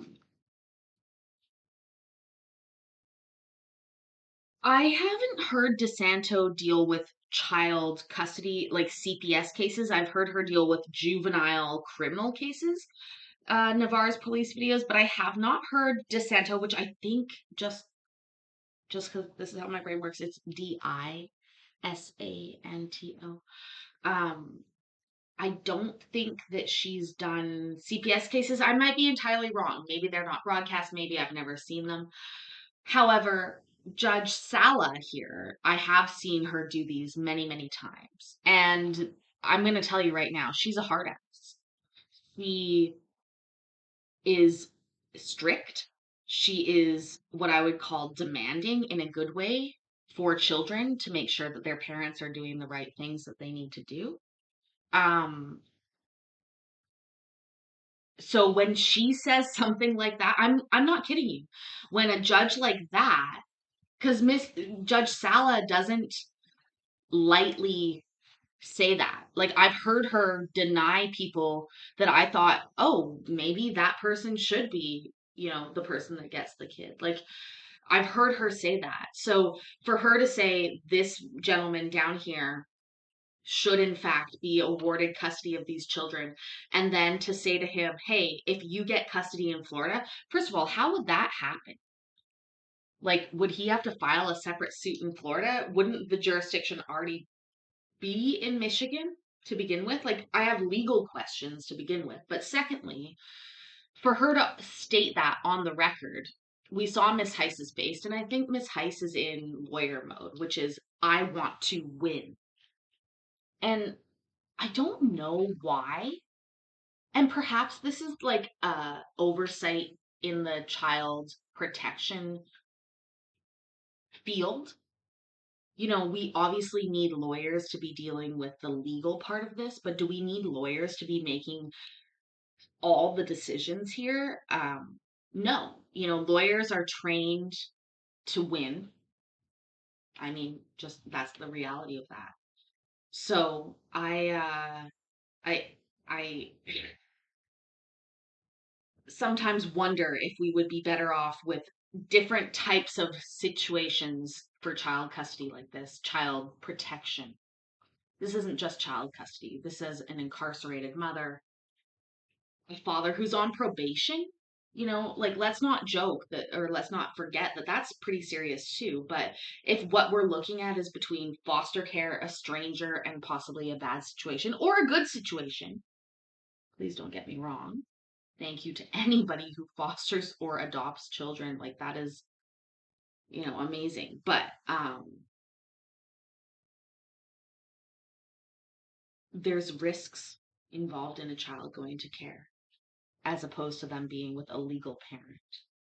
And I think it's important to recognize that the judge is saying that to the chagrin, I'll say, chagrin, of Miss Heiss over here. So Navarre's police videos, you saw one case where the father was awarded custody in California and the mother was in Georgia, wanted custody. The judge said California was first and that's what they would go by. Interestingly enough, one of was it on 1.0, Jonathan? Birdie and all them? I think it was on 1.0. So if you're new here, I had a channel before. I still have a channel. It's called Kitchen Court Cases. And we did a live stream of a divorce trial.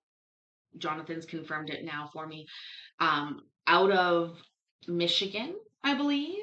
But there was some back and forth between two states. They were fighting over everything you could imagine. They were divisive divorce drama. Thank you, Jonathan. That's the name of the title on the other channel.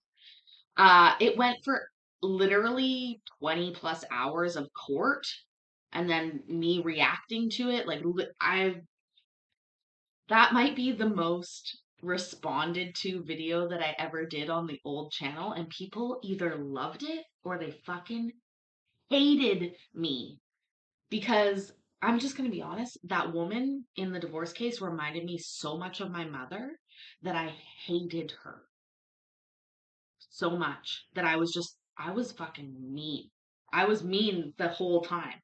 And some people did not like it, but I still stand by it. That lady's a fucking bitch. Just like, who will never watch this, let's be realistic. Jonathan, you're great. Honestly, that case probably haunts me. I think it haunts me. It's not the most haunting case I've ever heard. And remember, no visual imagery, so none of these truly haunt me the same way they might haunt you. But I did have a headache after that case. And I wasn't alone when I was streaming that case, and somebody in my household approached me and said, "That was a lot. Like, you sounded really mean." And I was like, "Oh, okay, yeah, that's what the comments are saying too." So I'm glad that we're getting the same feedback live and online. That's perfect, because I was intending to come across as a bitch. Yeah. As it relates to the other two children, yes, it's a very complicated road ahead of Mr. Darnell Edwards. That's very clear. It's also come to our attention, Mr. Edwards, that as a result of rather recent changes and specific decisions that have been made by the Public Defender's Office, that Ms. Hennigan is no longer available to you and must be released from our court, because otherwise she would be operating for free, and I'm not going to require her to do that. So as a result of the delay, frankly, one of the additional consequences is that you no longer have access to Ms. Hennigan for purposes of assisting you. That leaves it to you to move in front of the court as articulated by Ms. Hennigan. So in other words, you do need to still ask front of the court for to revisit the custody arrangement on one of your children that you already have an arrangement on with Ms. Rowe, and then on the other child, file in circuit court. So I wish you the best of luck. Again, this is where, in part, Ms. Thomas, I would ask you to consider a termination petition as it relates to Ms. Alexia Rose, so that in the event that she is released, that there would be no question as to whether or not she has any rights to these children under those custody agreements. Is that a name of leggings or is that Lula Rose? I think it's Lula Rose, not Alexia Rose. That was the multi-level marketing scam of leggings. Again, Canada, shipping is prohibitive. When you go to buy something impulsively in Canada and you're like, oh my God, I'm going to order this. And you like go to order it and then they're like, okay, the cost of that item is $20. And then the shipping of that item is $67. You're like, no, never mind.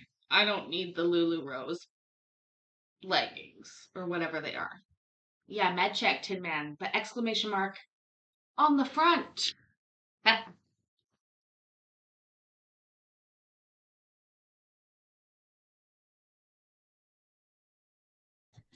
Or arrangements. I don't think I can release either, well, especially the third child, JT, because she is still concerned under another case and would have the risk of being awarded to the care and custody of the previously determined legal father, Malcolm Tyndall, frankly, who obviously would not be interested in that. But you, other than the temporary orders that have been established by our court, Mr. Edwards, you have no legal right to that child. So by de facto, she will probably end up staying with you, especially if they move to terminate Ms. Alexia Rose parental rights. But as it relates to your ability to take her to the doctor, enroll her in school, or otherwise care for her as a legal parent, once this court's jurisdiction is terminated, so are your rights to do that. That may put us in a position where we have to look at adoption as currency for this child or some other method. It's an insanely legally complicated situation that we have, and it's frustrating that we haven't had any movement on your end to try to help resolve this, which does speak frankly to your parenting skills. All right. The children are going to remain placed where they are under the jurisdiction of the court. Under the remarks that I've made, the two of them will remain placed with Mr. Edwards. We'll look forward to potentially reuniting Mr. Rowe with the other two children in the next report period, and what, if any, action will be necessary with regard to Ms. Alexia Rowe, and look at the case again in January for our next review. Just, yes. Will your order specify that the department has the authority to reunify? So what has to happen is if they're going to, I mean, I can put that in there, but I still need them to operate under the court rule that indicates that if they're returning a child to a parent, then they have to provide notice to all attorneys, and then the attorneys have 7 days to object to that. So for example, I wouldn't want Ms. Heiss left hanging, frankly, without an answer as to whether or not, for example, the older child, SR, is placed with in Florida. If she's sent to Florida and she doesn't agree with that, then she needs 7 days in order to make those objections known. Right? Perfect. Thank you. It's an insulation for both our caseworker, the department, as well as for the other parties, and especially for our LGAL to have that notice ahead of that reunification, so that if there are any issues, that those can be heard before that. Perfect. I didn't pick up if my client's parenting time is suspended or not. I haven't made a ruling on that. Okay.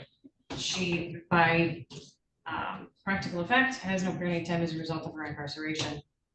If there is parenting time available to her in a rehabilitation facility, I will ask for a family team meeting to take place to determine whether or not, when, and how that's appropriate, and to inquire of a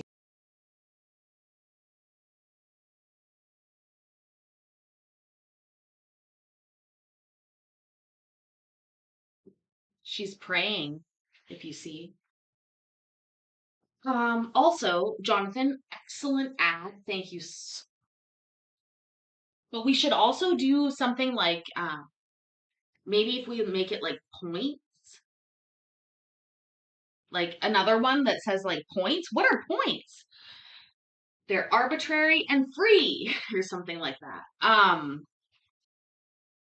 That weird Matt guy. Listen, I've worked for an engineering company before where what happens when we say points, Jonathan? That's a good question. Oh, it just tells you how many points you have. Okay. So maybe like, like HUH. Because people come in and they're confused, and I wonder if that might help. Wow, look at this. Vicky on Mayor just trailing behind. You know what's funny is I'm going to say this. Whoa. Whoa. Okay. First of all, I'm going to say, I gotta show you this. Oh my God. Look at this.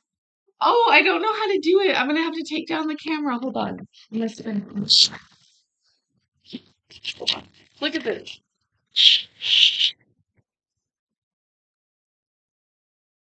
Look at what it's doing.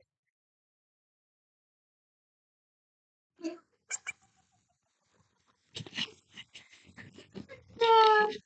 Hold on, I gotta spin it a few more times so it comes around. Okay. I got it in the wrong spot. And it's just flapping. Just flapping. Oh my God. Okay. Okay, come on out of there. Sorry. That kind of stuff makes me laugh. Yeah, help would be a good one. That weird Matt guy. I think that would be a good one. Um, what was I saying before? I wrote it down. I can't read what I wrote. Um, Jonathan, you did a great job. I did write that. Jonathan did a great job. I wrote MLM software, that weird Mac guy. Oh, MLM software, that weird Mac guy. Listen, dude, I have had so many jobs, many of them for like large conglomerates of companies. Flaps. We should add one. Flaps. Uh, that you can't feel bad, dude. Like you do what you do, and when you find that you've had too much, you leave. I mean, that's basically how I've lived my life and how I've dealt with the jobs that I've had. I've worked for FLIR, the engineering company, which does forward-looking infrared cameras, but they also created and deal with cameras that are involved in US military bases, airports around the world, casinos, prisons, all that kind of stuff. Um, Sometimes you do things for a job that you wouldn't normally do, and then 5 years later, you become a YouTuber. Let's just put it that way. Um, Anyways, don't feel bad. Just try and be ethical in your way. Like, I remember ordering paint that was like, paint that was not allowed to be bought by people. I just thought that was so weird. Like, oh, there's a special color of paint that you're not allowed to buy. And it's a US military color of paint because it's the same color as their XYZ machines or whatever. And I had to have special clearance to buy it. I just thought that was hilarious. But also I've worked at,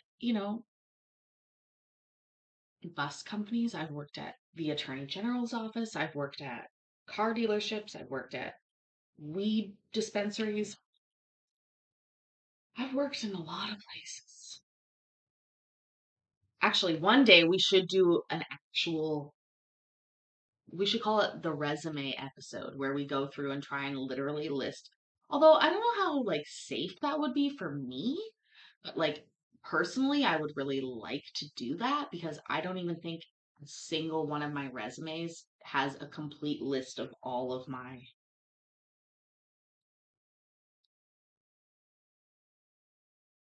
jobs that I've had. Especially because I don't tell everyone about all the jobs. Let's finish this off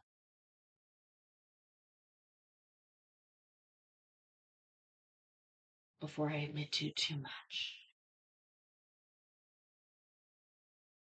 professional on that point, frankly. And of course, if there is a termination petition filed, that would be a situation where we'd have an automatic suspension of parenting. Time. Your Honor, if I may, I just want. Hold on. Navarre's police videos. My longest stream on this channel, I think, was almost 9.5 hours. This is 3.5 hours, and I moved today.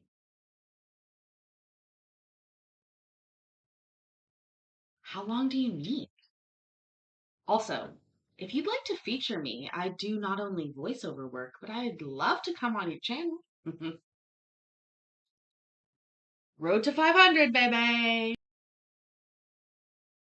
To indicate that back in April or May, the ICPC denial for Mr. Rowe was submitted to this court, and it does indicate that it was based on the preliminary search of his criminal record at that time. But I want to also note that because the children are under the care and custody of the department, we are unable to move across state lines without the ICPC approval. So if we release the children from jurisdiction under a court custody case, that's different, but because they're under the department's care and custody, we cannot do that unless, I guess it would be a directed placement, or we're not involved in this case. My understanding is that a child may be placed with a parent out of state. I've seen it done in other cases, and if even in a situation where it was simply a putative father, not even a legal father, and that was Ohio, not Michigan, but maybe we need to review what the agency can and cannot do, because either that situation was incorrect or this one is. And I would like to know, frankly. And I also don't know if it matters based on whether there's if the parent is a respondent or not. And I don't know, again, I'm not well versed in that, know that. But I just know that until something else.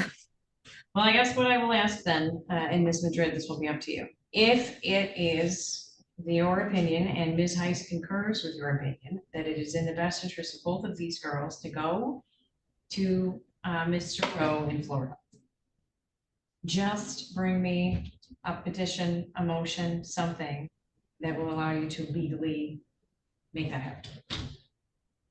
And if you're concerned about needing permission to do it, you know where to find me. Hopefully that helps. Any other questions? None? None. Okay, so I've scheduled our next review for Friday, February 2nd at 9 a.m. and I'm hoping you're all available. Yes. Okay. 9 a.m. 9 a.m. We have a 10 o'clock in another courtroom for a conflict case, but 9 a.m. is free. Thank you for letting me know that.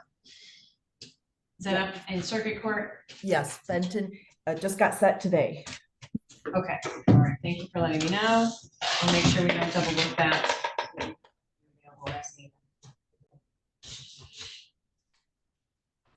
That will be a permanency planning hearing in addition to a review. And unless there's any other questions, that's all for today. Thank you. Thank you, Judge. Thank you.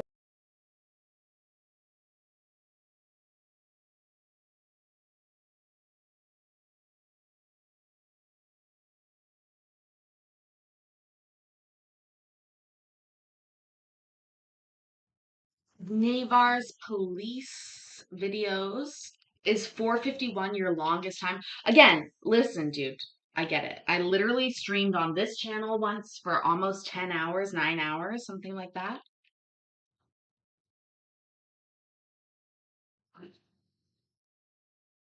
Oh, look at that. Really close-up view of the grinder and all that stuff. Yeah, enjoy. Why did it go down so much? I wonder, because I jumped. Anyways, Tin Man, good night. Listen, we stream here for a long time, usually. I moved today. This is a new house. I'm tired. That's honest. And honestly, I'm not even wearing any makeup except for eyeliner and lipstick. Nothing. Look at, I have like a cut over my eyebrow that normally I would absolutely fucking cover up, but I didn't. I have zits on my face. I would cover them up, but I didn't. That's because it's real talk here. It's our Sunday Court Watchers Anonymous meeting, and I had to be here. I'm the leader of this group. Anyways, I am so thankful that you joined us, though. I've checked out your channel. I'll go ahead and subscribe. I'd love it if you would subscribe to my channel. It's very helpful. Like I've said, KCC, or Kitchen Court Chats, Kitchen Court Cases 1.0 was on is on track to hit 2,800 subscribers soon. Good job. Good job, 1.0. But we're on 2.0 now, and we are looking for 500 subscribers, and we are very close to getting there. We have a problem. No, we have many problems, Tin Man. You know that's true. Honestly, this is a place where people, creators, fans, subscribers alike, come to hang out, to relax a little bit, to watch me creed frame slightly based on my Canadian internet. Look at that. I can see it. I can see it happening. I'm like stuck over here, but I'm actually over here.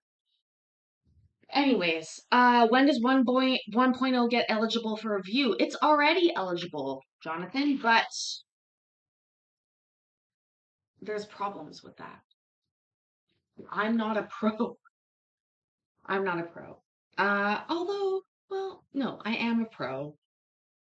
I'm an amateur pro. Let me call that. I'm gonna call myself an amateur professional.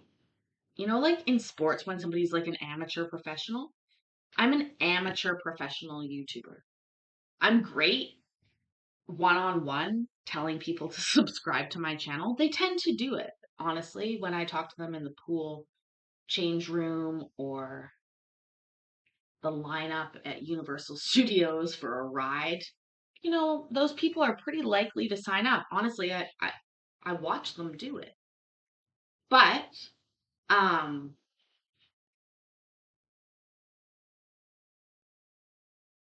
online, not actually that great at it. Yeah, Jonathan, I should maybe ask my friends for help.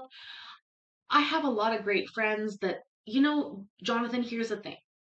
When you're the chef that has the restaurant that all the chefs come to at night, you don't really want to ask them to come and cook in the kitchen. That's sort of where I'm at. I love that creators and people that support creators come here and hang out late at night and chat with me and do all those things. I don't like asking for help. I don't even like promoting my own YouTube videos on my own Discord channel because I don't know why. Anyway, listen. Guys, it's been a wonderful night. I know Navar's police videos thinks it may not have been long enough, but it's almost 4 hours for us, and that's quite a bit.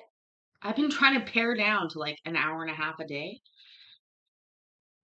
But regardless, it's Sunday. That was our Court Watchers Anonymous meeting. I didn't see Melanie. Where was Melanie today? We got to check on her. Carpenter's house is never done. Mechanic's car never runs. A YouTuber's channel is never done. It's never complete. It's never uploaded. Let's put it that way. I filmed what did I film today? I filmed a video about restocking my refrigerator. What? Who would care about that? I don't know. But lots of people, they fucking pop up on my list. So I filmed it. Not good. What else did I film? I filmed myself cooking dinner. And then I filmed myself doing this. So if we add it all together, I've done way over 6 hours of filming today. And I moved. So I appreciate all of your help. Please subscribe to the channel. We were at 450, maybe 451. Some people like to just unsubscribe for fun. Remember, I really appreciate you all being here, and I appreciate all your hard work. We have a Follow Friday every second Friday where I feature friends of the channel when you want to talk about what you like to do, what you have to do, what you need to do. If you have a channel you want to you want us to subscribe to, if you have a book that you want us to read, if you have a, I don't know, diet you want us all to try, let us know. I don't know. Anyways, guys, remember that I love you, I'm proud of you, and I will see you tomorrow. Bye.